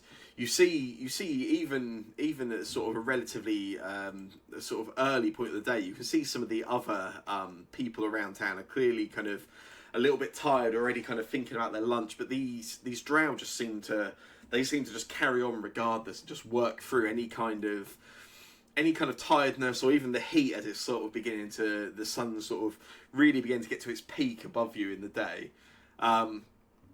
And he tells you about the drow. He tells you how they are a blessing from Shanti. He tells you how, just like other parts of the world, the people of Pear Trees are well aware that there was some kind of, and he looks at Phelan in particular. He says there was clearly an issue with drow births, and that drow had not been born and were not, for whatever reason, being born any longer, and had not been for some time. However, now that the mother has reopened the forest and has brought these newborn to us, it's a new age for drow. And he explains again. He sort of talks to you, Phelan. He says that these just like any other, just like yourself and perhaps your own family, these are drow in all ways, except for the mother says that they age differently to your particular kind of drow. They, for whatever it is that has stopped the drow being born over the last 2 decades, it clearly had some kind of effect. And the mother assures us that the reason she had to close the forest initially was to protect them. And unfortunately, they are a little bit.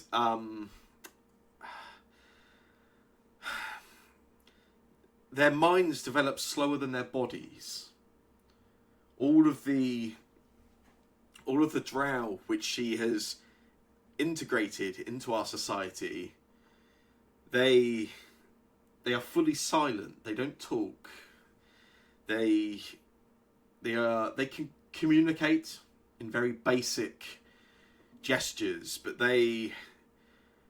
we are assured that they will develop over time as they spend more time with us. But for now, they enjoy their work and they are important members of our community.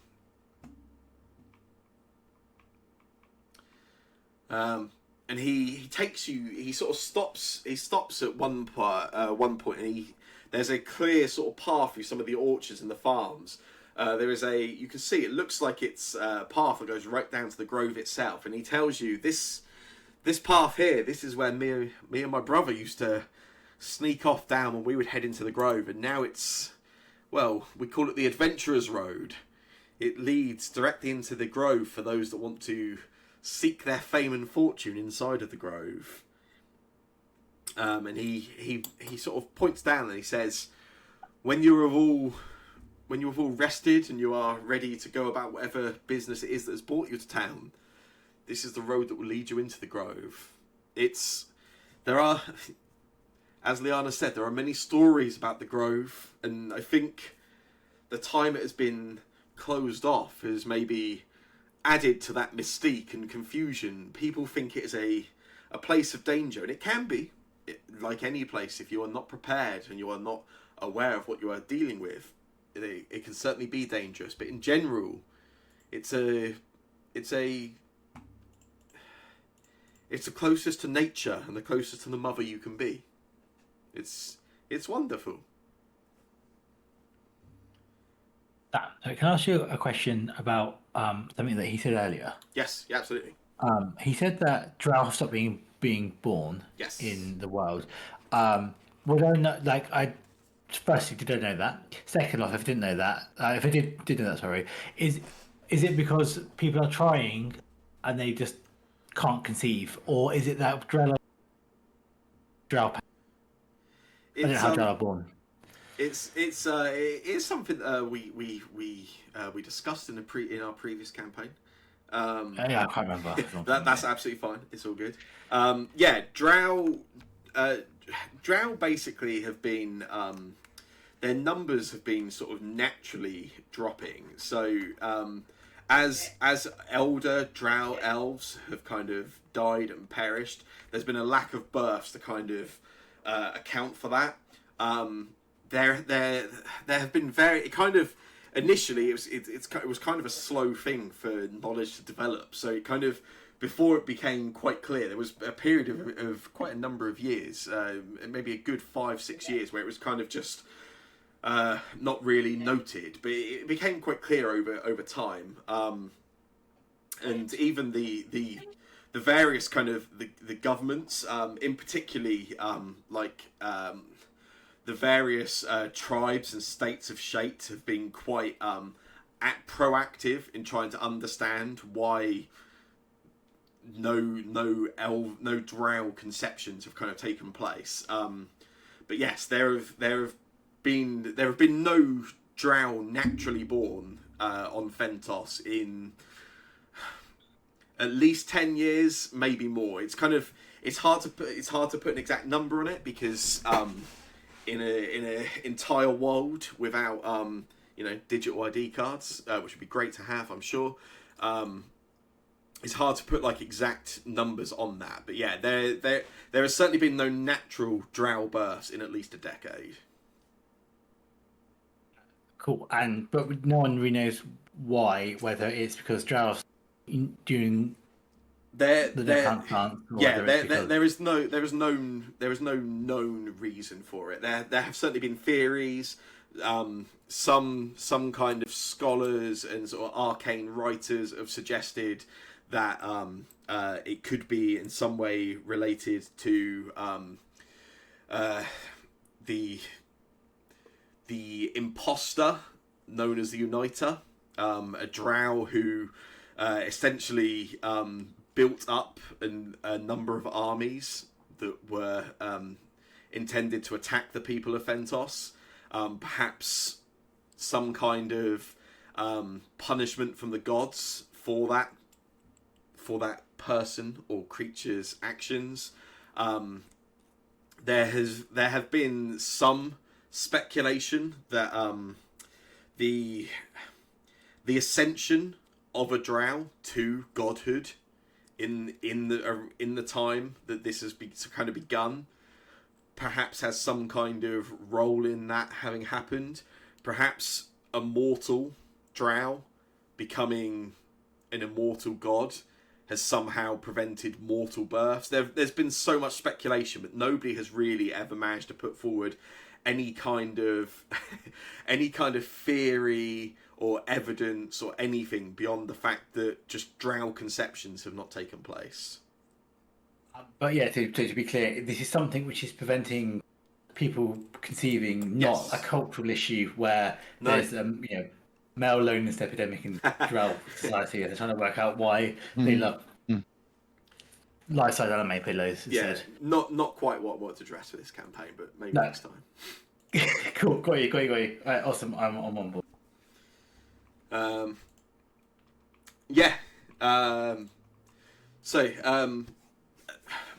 The mayor kind of finishes this this sort of tour, and he sort of leads you back into sort of centre of town. He by this point it's sort of it's gone midday. It's sort of early afternoon.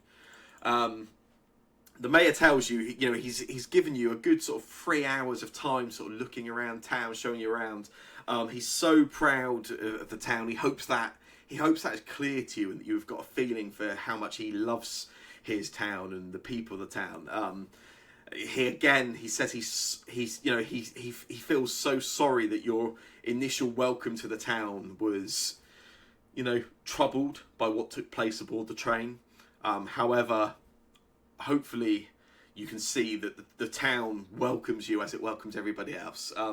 He tells you that he will hopefully he will catch up with you or see you around town. He says that if you do stay at the Stag and Dove tonight, it is free of charge. They've decided to put everybody up for one night free that was aboard the train, and that perhaps he will see you there. If not, I'm sure he'll see you around town at some point. And at that point, he sort of makes his way off and sort of disappears into the town, and you are left in town. Kind of decide amongst yourselves what you would like to do at this point.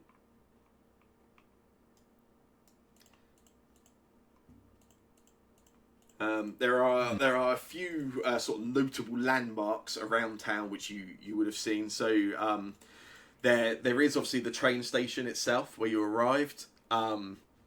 There's obviously the shrine which you've just been to. There is also you would know Halloran from when you've been there previously. There is another temple. There is the temple that was previously used, which is kind of, it's in the centre of town, and you, even as you walk past it, you saw it's kind of just been left in sort of disrepair and just sort of left now that this new shrine has been built.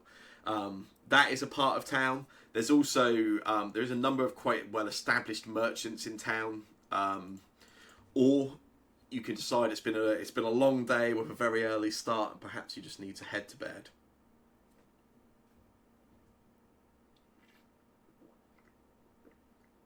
I will offer to show Kasha the old temple. Mm-hmm. If you don't want Yeah. to, that's fine. But I'll offer that.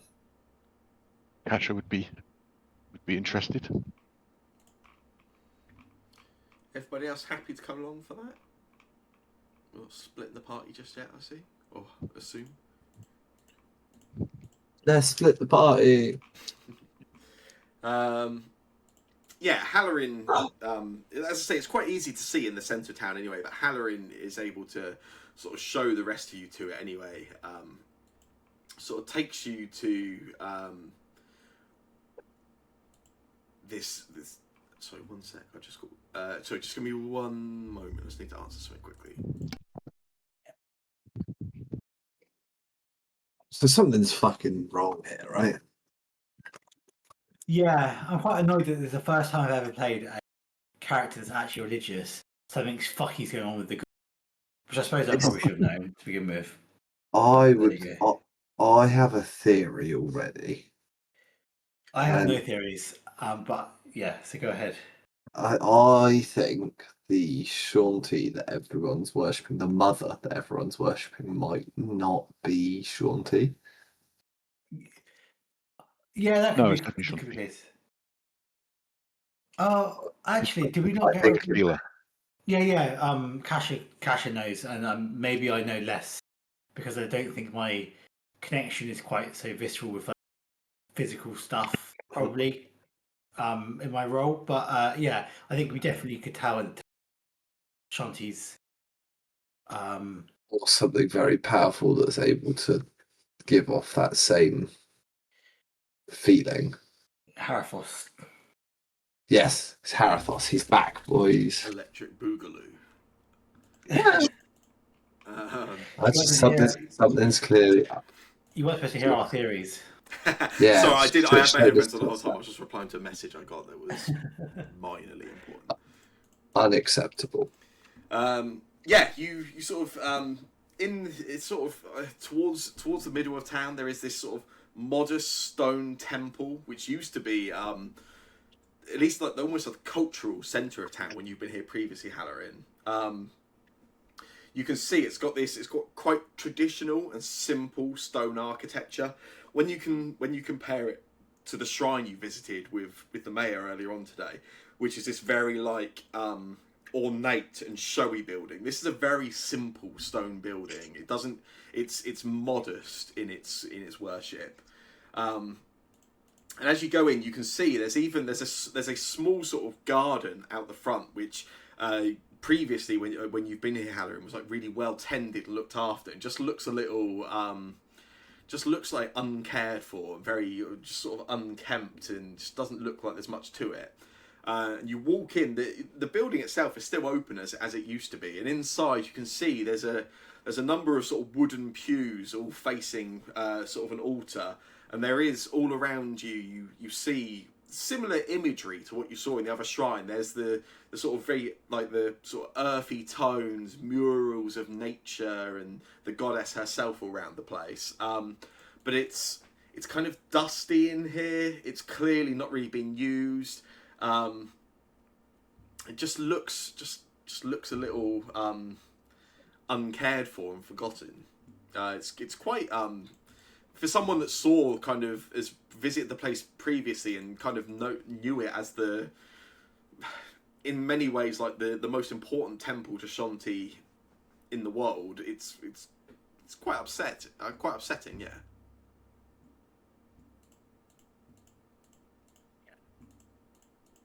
I think that comes through as I'm sort of giving a tour of this used to be, this was kind of thing. I think that comes through in my voice. That I'm quite sad that this place, which I spent some non-zero amount of time in, is no more.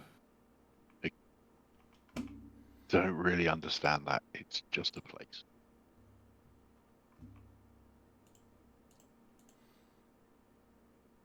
Brawl show is everywhere. Yes, but her people aren't.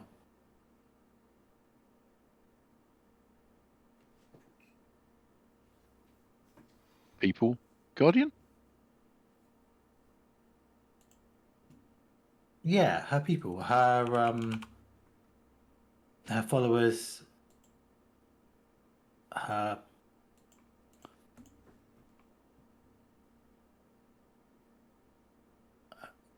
agents.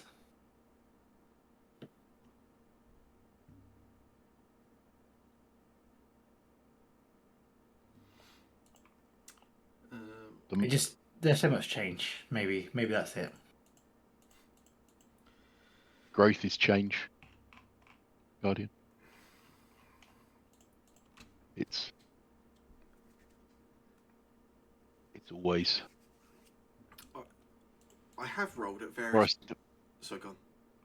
I'll say the forest is always growing and changing.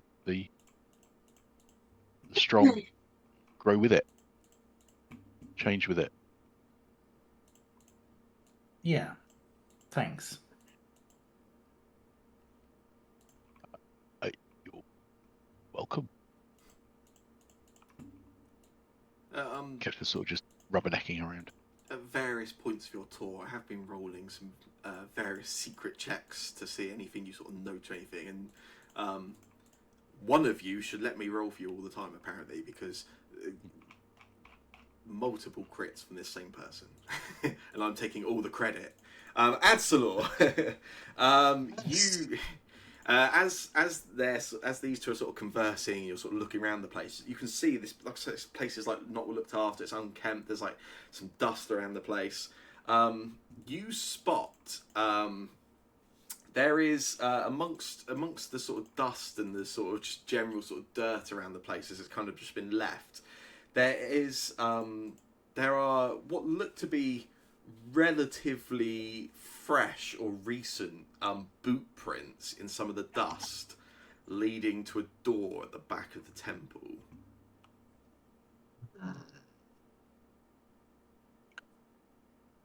Do I notice this whilst they're kind of Yeah, whilst having a they're chat? conversing, yeah. I'll just kind of slink off backwards a little bit quietly and just follow them and kind of go towards. Do you say it was towards a door? Yeah, there's a door. There's a few doors around the sort of temple. There's a door at the sort of rear of the temple, which these boot prints seem to lead to. It's really subtle in the dust. Like Yeah. even if you were to point them out to somebody without sort of some experience and really sort of paying attention, they would probably go unnoticed. Okay. I'd like to go up to that door and just have a listen, see if I can hear anything. Sure, make a secret perception check that you can roll. Yeah, can you roll it for me?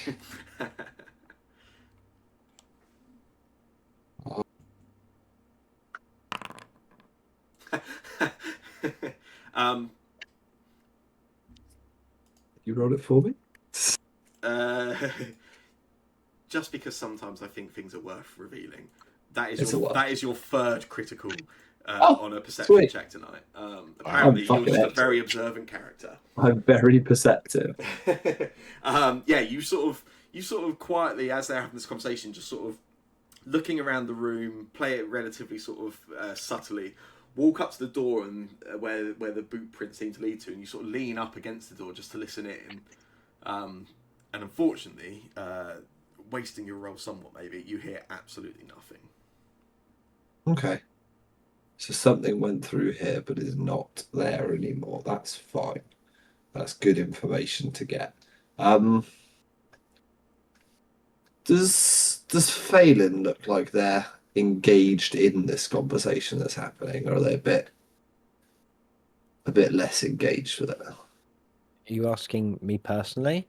Yes. Is Phelan involved in that conversation between what's his face little boy and Orc woman?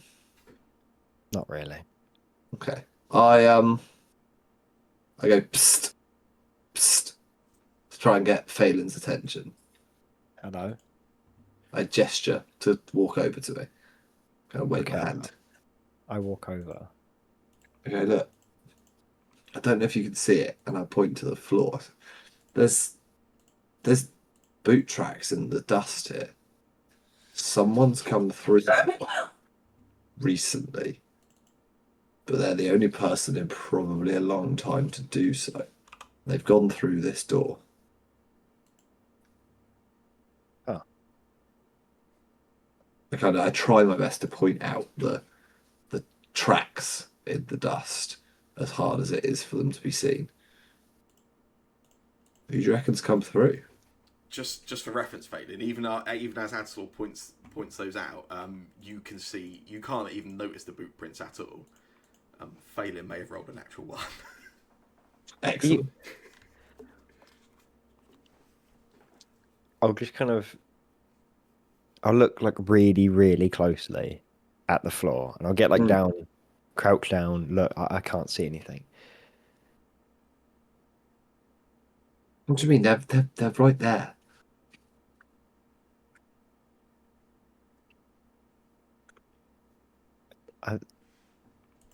I can't see anything. Oh, well, they're there. Okay. Oh yeah, I'll just trust you. Something's on the other side. Something's gone through here, or Can you come out see? from here. Oh, Does it look like the boot prints are going? If I look at the shape of the boot prints, are they looking like they're pointing towards the door or away from the door?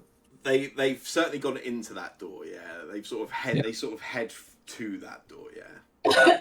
But no set of prints coming back out again. Not that you can see. No. Okay, so potentially whatever went in there is still in there. that's Maybe this isn't just a me and you thing. I just thought it'd be, yeah, they're having their jaunty, you know, gods in the sky moment. So yeah. I don't know what to do with that. Hold on. We should probably tell them about it before trying anything. yeah, okay, fine. Oi, guys.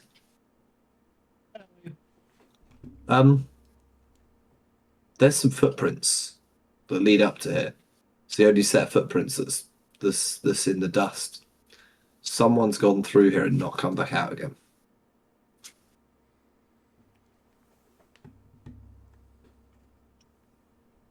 Perhaps it's Adam Matthias.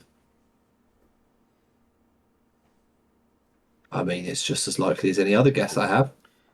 Halloran, We should- that we should door in go and- particular, you would know, does lead to, when this was used as the temple. That led to the elders' sort of living space, their own quarters. I will say that.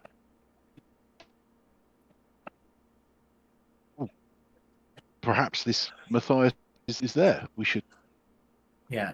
go I look. will- Yes. I will go to knock on the door. Knock on the door, was that?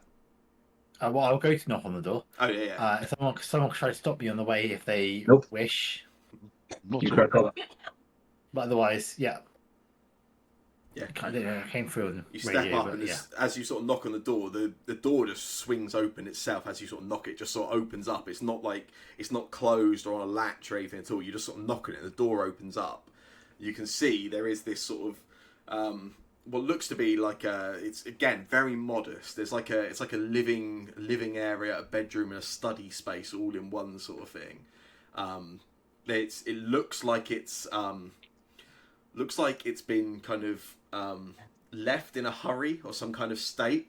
There's a few drawers and sort of cupboards in this room, in this area, and they're sort of open. Some of them you can see, like there's like a cupboard that's been opened and all the contents have been pushed to the side.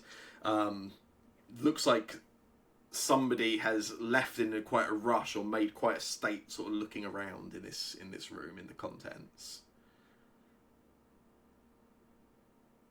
Can I see that those footprints carry on into this room, or is there less dust about? Yeah, no, they do. Yeah, you can see the footprints themselves. If I get you 1 second, if I get you to make for me, what's the best way to do this? Should I just do it as that again? Or, 1 sec. I'm just trying to think. There's a better option just going back to perception yet again, but it's probably the thing that makes most sense here. I can seek instead, which I think is just a perception check. It is in terms of the modifier. So yeah, make a perception check for me again. Yeah. Secret, obviously, because Obviously. Nice. Yeah, you can see those boot prints again, and they. Whereas when you saw them out there was quite a clear path from the entrance to the temple to this door. Instead, they're kind of like strewn all over the place inside of this room, and you can see they go in different directions. They stop in front of a lot of the drawers and the cupboards around the place, and then you can actually see. Obviously, you couldn't see like it didn't seem to be them going out when you're out in the temple. You can see that there is also a single footprint on the windowsill There's an open, like, broken glass window that leads out at the back of the building. Okay. Looks like someone came in, rummaged through the place, and scarpered out there. I point to the window. Question is, what were they here for? That seems good. Feels like it must have been something here worth taking, right? I think it's pretty poor karma to rob a temple, isn't it?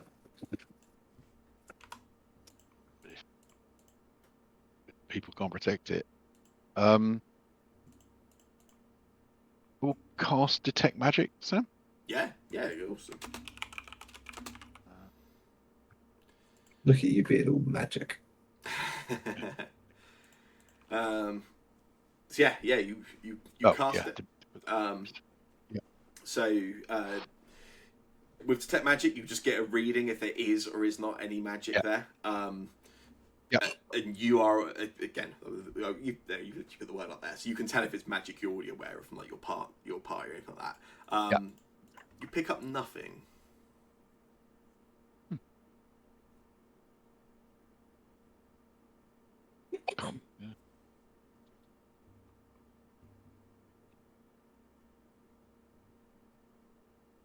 Someone wanted something. Yeah. Did you say this looks recent? The mess is a bit hard to tell. You you've got 2 nat 20s in a row, Radslaw, so you can get a pretty good read. The boot prints that you saw, they were not.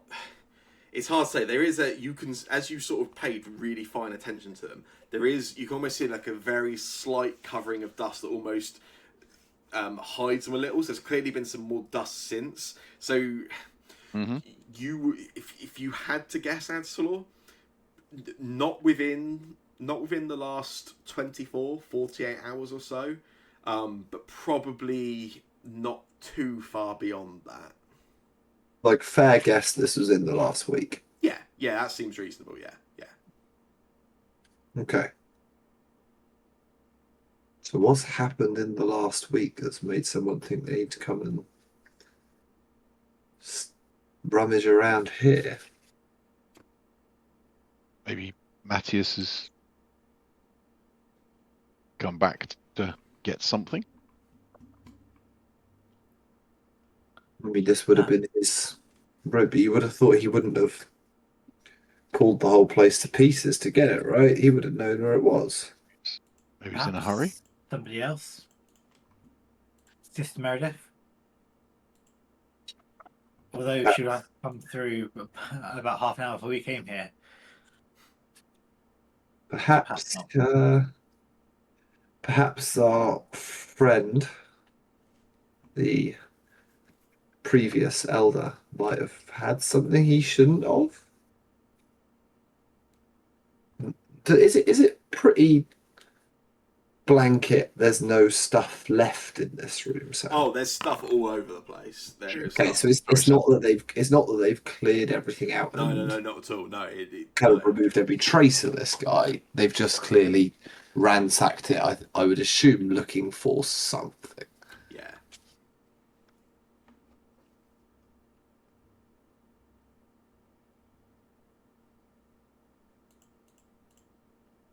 If we find them, we shall have to ask them what it was.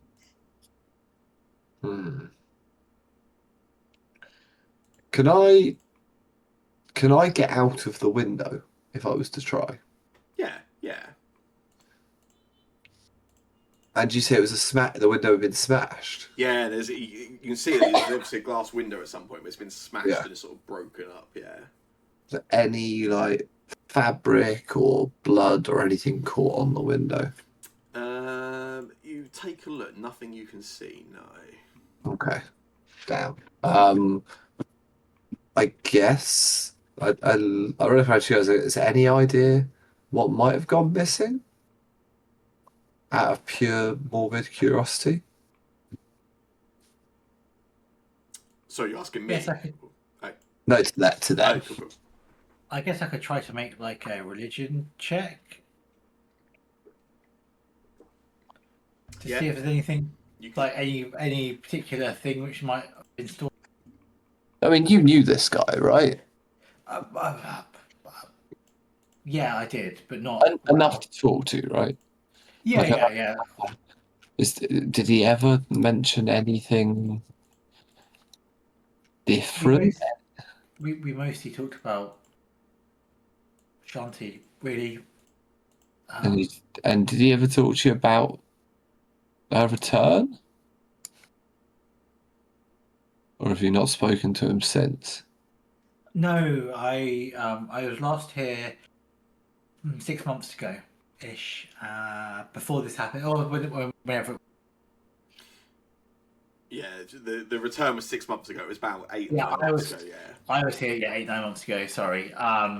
And I was coming on through for the harvest. And I just happened to be passing through, really. A little time here, but we just and sort of caught up. I wished Yeah. them well, and I moved on. So There's no need for me in the harvest time here because there's the priests. he didn't mention anything untoward then. I'm gonna say no. Sam can disagree, No, but I no, think no. certainly not. No. No. Yeah. How confusing. Right. Don't mind me. I go to climb out the window. Yeah. And you sort of climb through, and you find yourself on just literally jump backs onto just one of the sort of streets on the of the town itself. Cool. I'm gonna try and see if I can see the footprints this side of the window. Yeah, yeah. Make a secret perception check for me.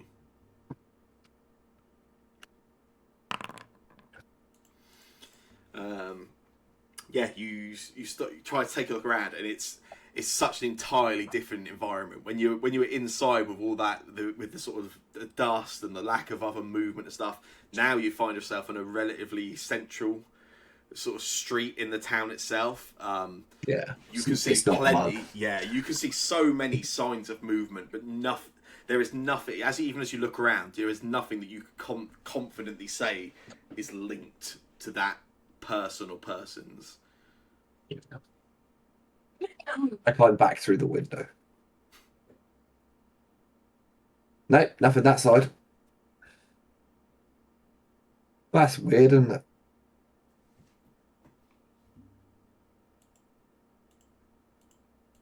That's a little strange.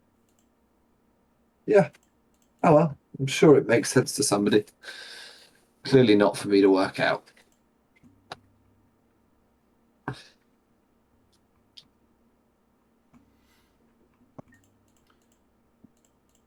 Where are we going next? Where else is on the grand sightseeing tour? I'm not sure I've ever actually been here before, you know? I think I've travelled through here once or twice. Don't think I've ever stopped here. Stand.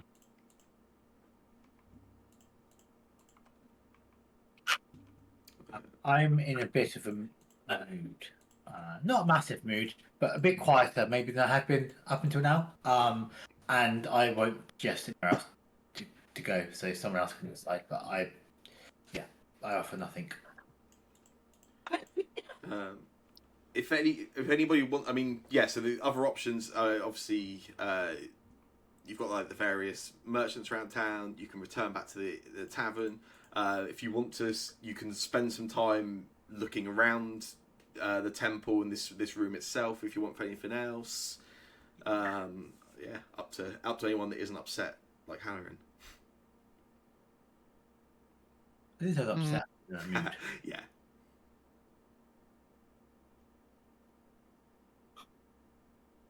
I don't think. Casual.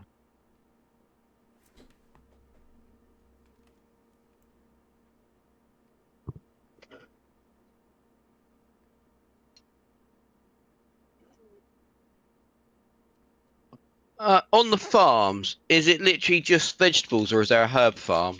Because if there's a herb farm, Darius would go into there and have a look around. Nothing the mayor immediately identified out as a herb farm. No, it's more, it tends to be quite more of a, it's pear trees is kind of, I mean, it's named after the thing it's most famous for. It does other kinds of like agriculture and some farming, but really like fruit is really its kind of bread and butter, I guess. Yeah.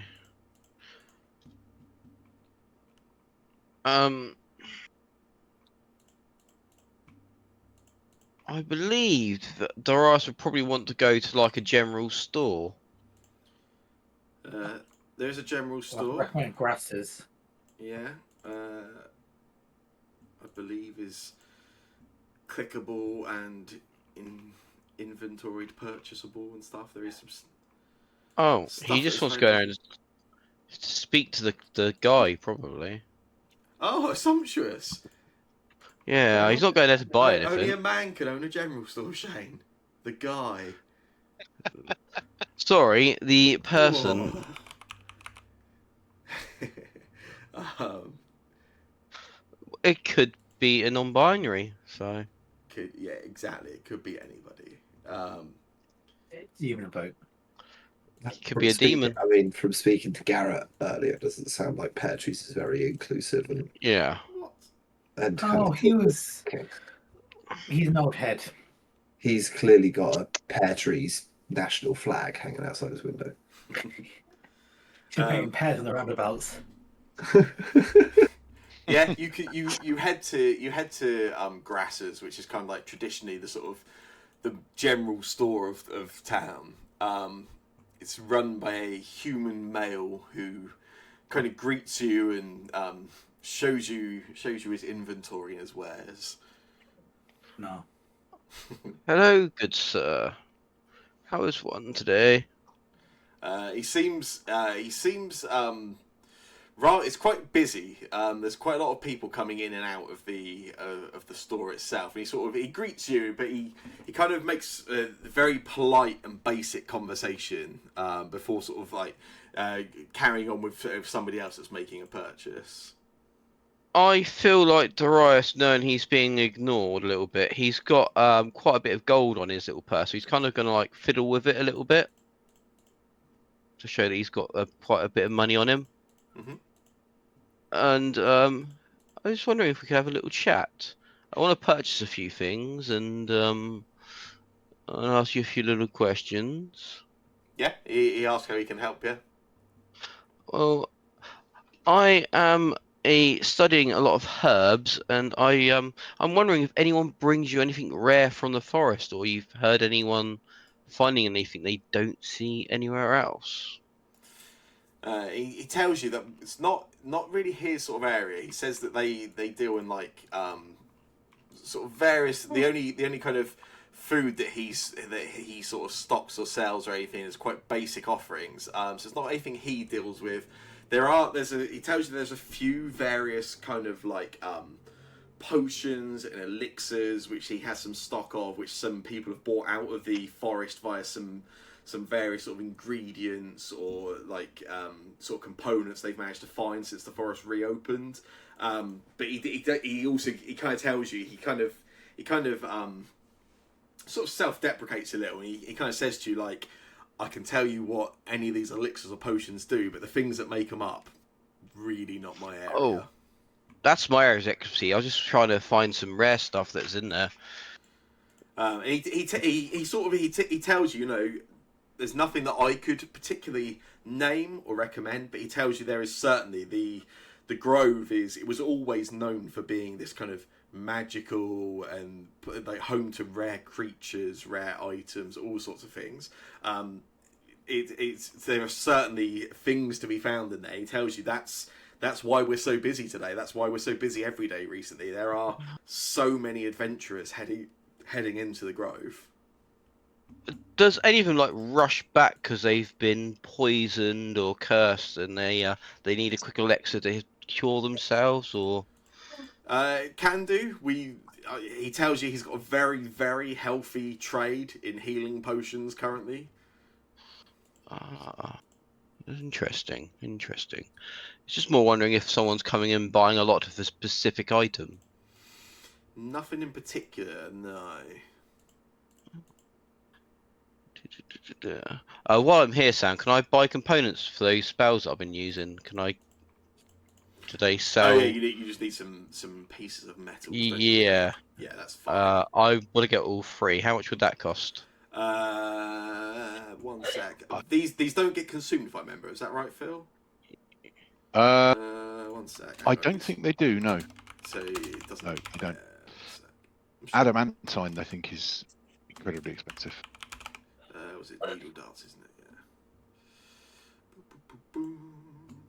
Because I think from the shop you could get steel, and cold iron, and silver for about 10 GPs each.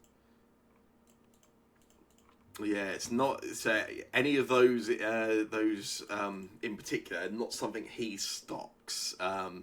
He says sourcing something particular like cold iron or any of that. It's kind of it would be somewhat expensive and not something he just has on demand. But it might be something he could try and source for you. Copper pot, what's the name? Pots and pans might have a little bit or something. Yeah. What was her name? Brenner Copper Kettle. Brenner Copper of kettle, there the you go. Iron, Sorry. the Iron and Sister. Yeah. The dwarven lady. So she might have a lump of something. Can any of you type in the search inventory box at the top of their Negative. page? No. Oh really? Yeah, we can't type in that. Yeah, can't type in that box. I can Interesting. scroll the list up I and down can. and that sort of stuff, but That's odd. yeah, I will have to work out why.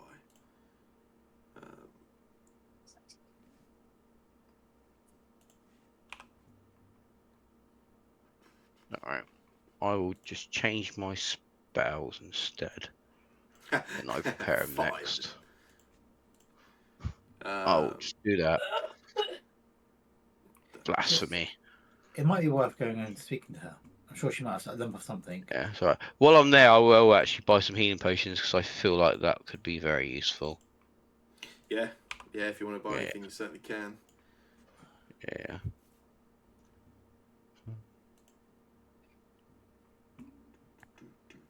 And likewise, if anybody else wants to buy something, they can also. Oh, don't want to buy 2,000. Can I just buy? I think I've got like a handful of money. I got like 14 gold. Can I just buy 14 gold pieces worth of what is clearly your world's cannabis? If you want to, yeah. Because I've just seen it on the shop and that just seems ridiculous. What is it called? Well, Oh, Flayleaf. Yeah. what's it do? Yeah. Oh well, if you Yeah, fine. when you first have it, makes you really good. Yeah, it's good. It always ends well. As long as you can control yourself, you'll be fine. Yes, Yeah. Mac. Is there anything that I need to? Is there anything that I need to make my ammo? Like, is there any materials that I need to make it? What the alchemical stuff that you craft each day? Oh yeah, that's the one. No, Sorry. you don't need anything to do that. You just get that as part of your knowledge. I feel like, can I not also craft bullets? I feel like I picked something. You can. Perk of that. Okay. Is there anything I need to do that? No, there is not. Okay. I'll Sick. double check Then it. that's I'm fine. pretty sure you don't need to for your stuff. Yeah, Then yeah, fine. I believe that is correct. Righty. I think it's the same for snares as well. Yes, yeah. Like, I've bought a arsenal. Yeah, you need for most stuff that you can craft. Anything that you've got some kind of access to craft daily, you need a toolkit or a bench of some sort to do it. But in terms of actual material, you just can have it. To be fair, it is like quite bulky, so that makes sense. Nice in that case. Yeah, it's kind of late afternoon, and the town kind of starts slowing down and coming to a bit of an end. You've all got free room and board at the Stag and Dove for tonight. Beyond that, you you could stay there at a cost, but for now, it will be free for your first night. And again, as you return, it's quite busy. There's quite a lot of people in there again.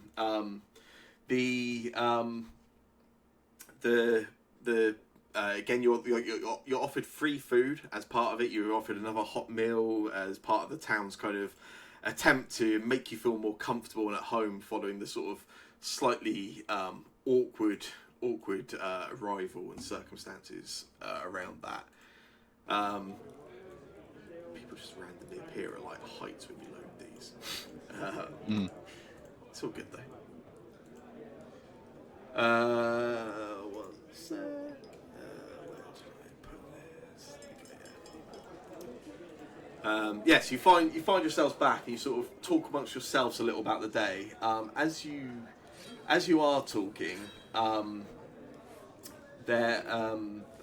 Where's my literature? Oh yeah, Sister Meredith goes out of her way to kind of join your table and speak to your group again. She speaks to you, Halloran, again in particular. She sort of spoke to you quite a lot on the train here.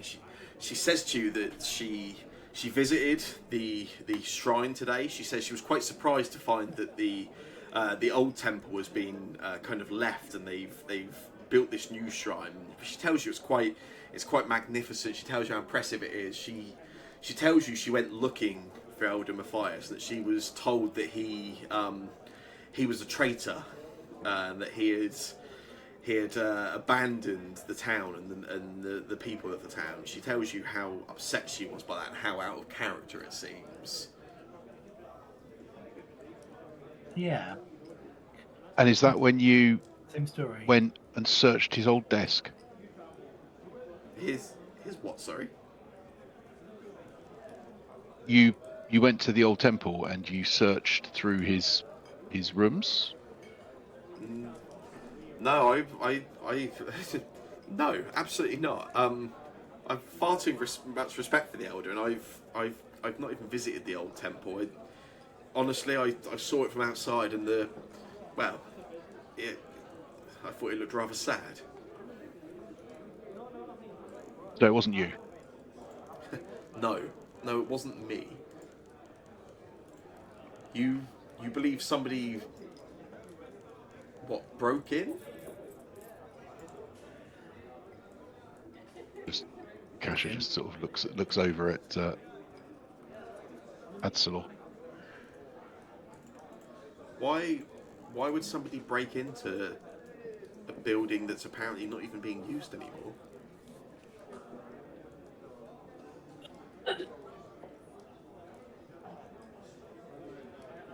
Depends what's being kept in there, doesn't it?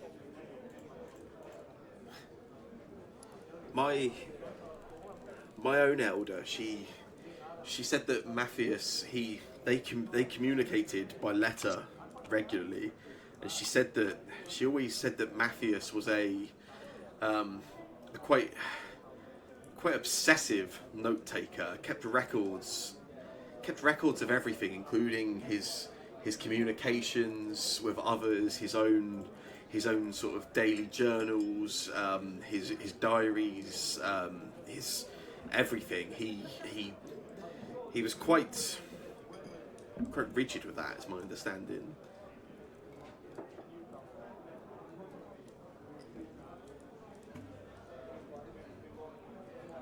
All gone. That is a shame.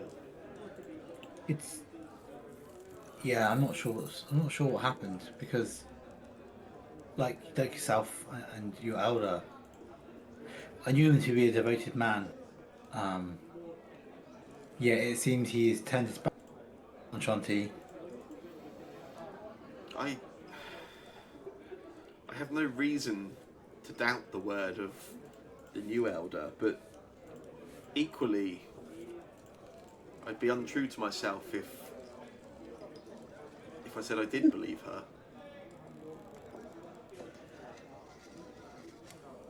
You said you'd met Father Matthias. Did he ever strike you as an untrustworthy man? No.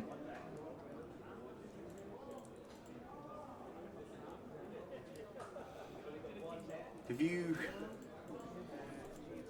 whilst you've been in town today, is there anything else you've noticed?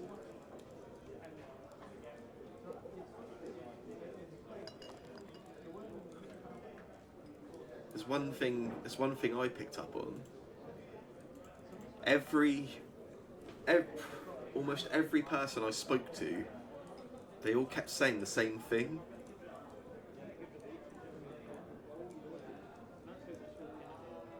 Every single person I spoke to, almost without fail, they keep referring to the reopening of the Grove and the return of Shanti as, what was it? The Blessed Harvest.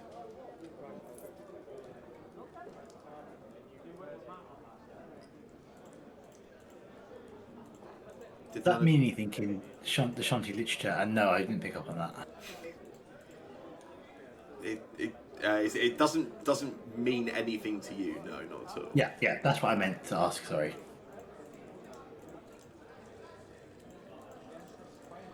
Is that what they're calling it? But how strange! Something that they would all refer to it in such a scripted fashion, like all describing it the same way, without fail. Does that not strike you as strange?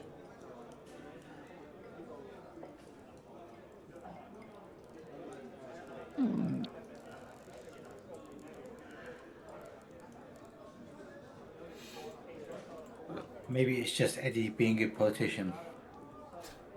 Maybe.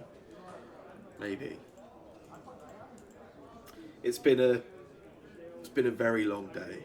I woke up very early, and I'd be lying if I said that I wasn't somewhat further exhausted from the disappointment of not being able to speak with Elder Matthias. I'm unsure if I will return immediately to let my own elder know that he has betrayed the faith, or if I will stick around for a few days. But for now, I need to rest. She greets you all good night and heads off to her room. Is there anything else that anybody else wants to do before the end of the night? Oh, this got that mystery. I just don't No. see how. We don't exactly live in an age where communication isn't possible, right? How does someone like her not know that Matthias isn't working here at the temple anymore? I When think she said last time she lost communication with them. Yeah, they stopped hearing from. He stopped writing. That's partly Yeah. why she was sent. The Arna said that they've kind of not been publicising the betrayal because it was shameful.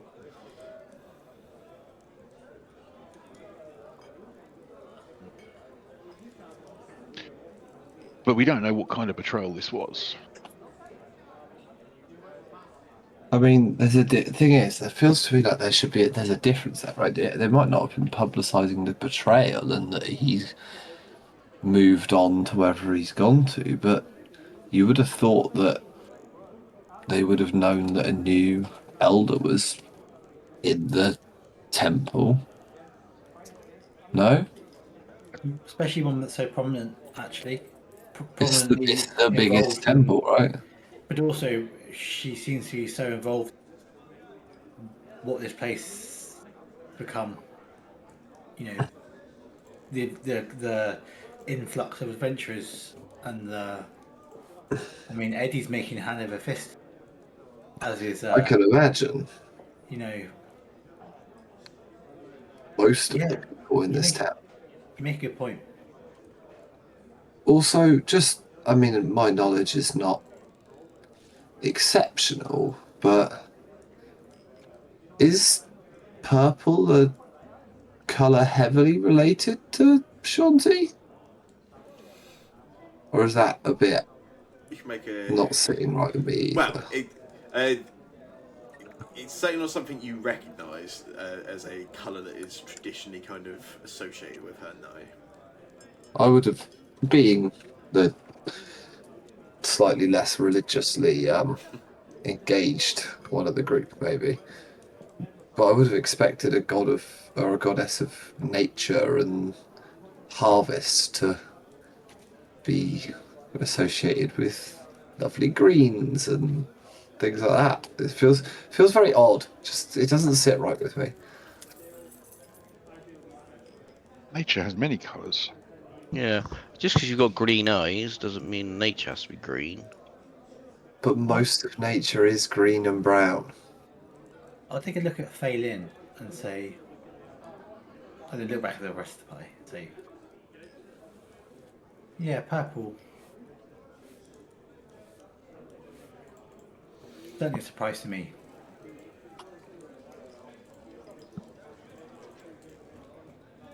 Would you repeat that?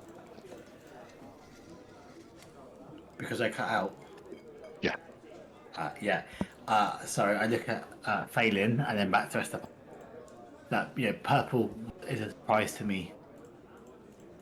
Purple is quite a surprise to you. Yeah.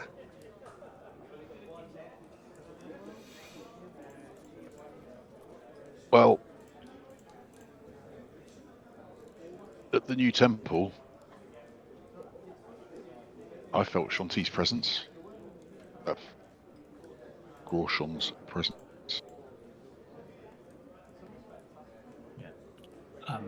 Sam, we were actually talking about this when you were busy making message. Do I feel it in some way that ever?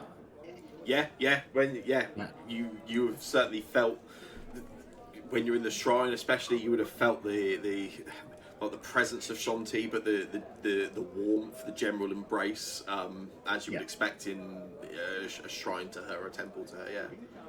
Yeah, fine. Then in which case I corroborate that. Okay. Slowly, everyone kind of the tavern kind of quietens out as people sort of make their way to their rooms and to their lodgings for the night. As I guess to each of you at that point. Yeah. Do what? Sorry. Off to bed. Yeah, bedtime. And yeah, the night kind of passes over the pear trees, and yeah, it's been a long day. As I say, you were all woken at sort of 3:30 this morning and have been awake since, sort of looking around town, dealing with those shadow remnants on the train, etc. So yeah, you sleep very well, very very well. For some of you, probably the best rest, best rest you've had in years. Like a perfect, deep, refreshing sleep. And I guess we will pick up next session. Can we do rest for the night thing before we finish?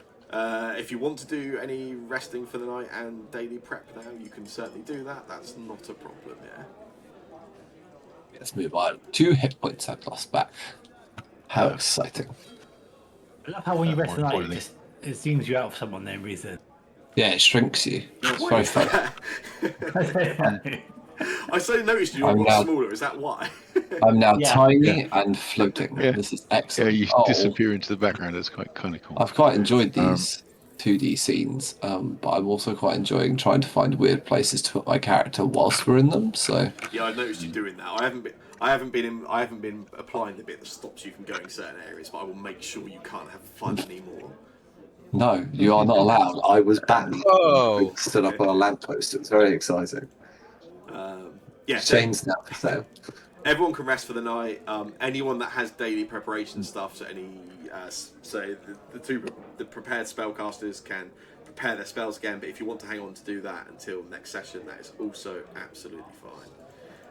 And yeah, we will pick up in the morning next time. Cool. That's great. That was really good fun. Good. Yeah. Good. I honestly have no idea where this is going, really. And I don't know if I'm. But that bit's exciting. The Drow are up to something. Like there's some weird shit going on in a really good way. And I Cormac's the don't. leader. Yeah, Yeah, I mean, I think that's. Well, I don't think they're drow, by the way. Just FYI. Yeah, what were they? probably. What were they called? The people that lived in the forest. It was Shadow something, weren't they? Shadow Fate. Well, yeah, but That's it. that was a Shadow name Fae. that we. That's a name that I think others perhaps gave the. Yeah, I don't know Drow either. I don't think. I don't think they Fair were I don't think. true. I don't think they were true Drow, the Shadow Fae. I think they were Drow-like beings. play. Maybe Oh, these are the bloody that's furbolgs. what they're the Furbolgs. Um, I cannot wait yeah. for our first chance to get into the forest and for whoever is fast enough to first suggest they walk backwards. Well, Mm. yeah. I know I said this again last week, Sam. But, like, I can't stress enough how much pre-made You cut campaigns. out. That was good.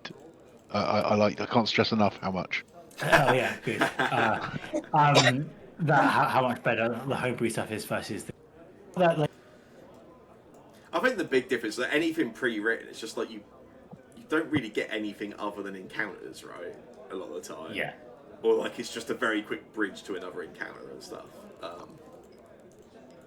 Although maybe I don't know. Maybe I got too tired to just running it that way. I don't know.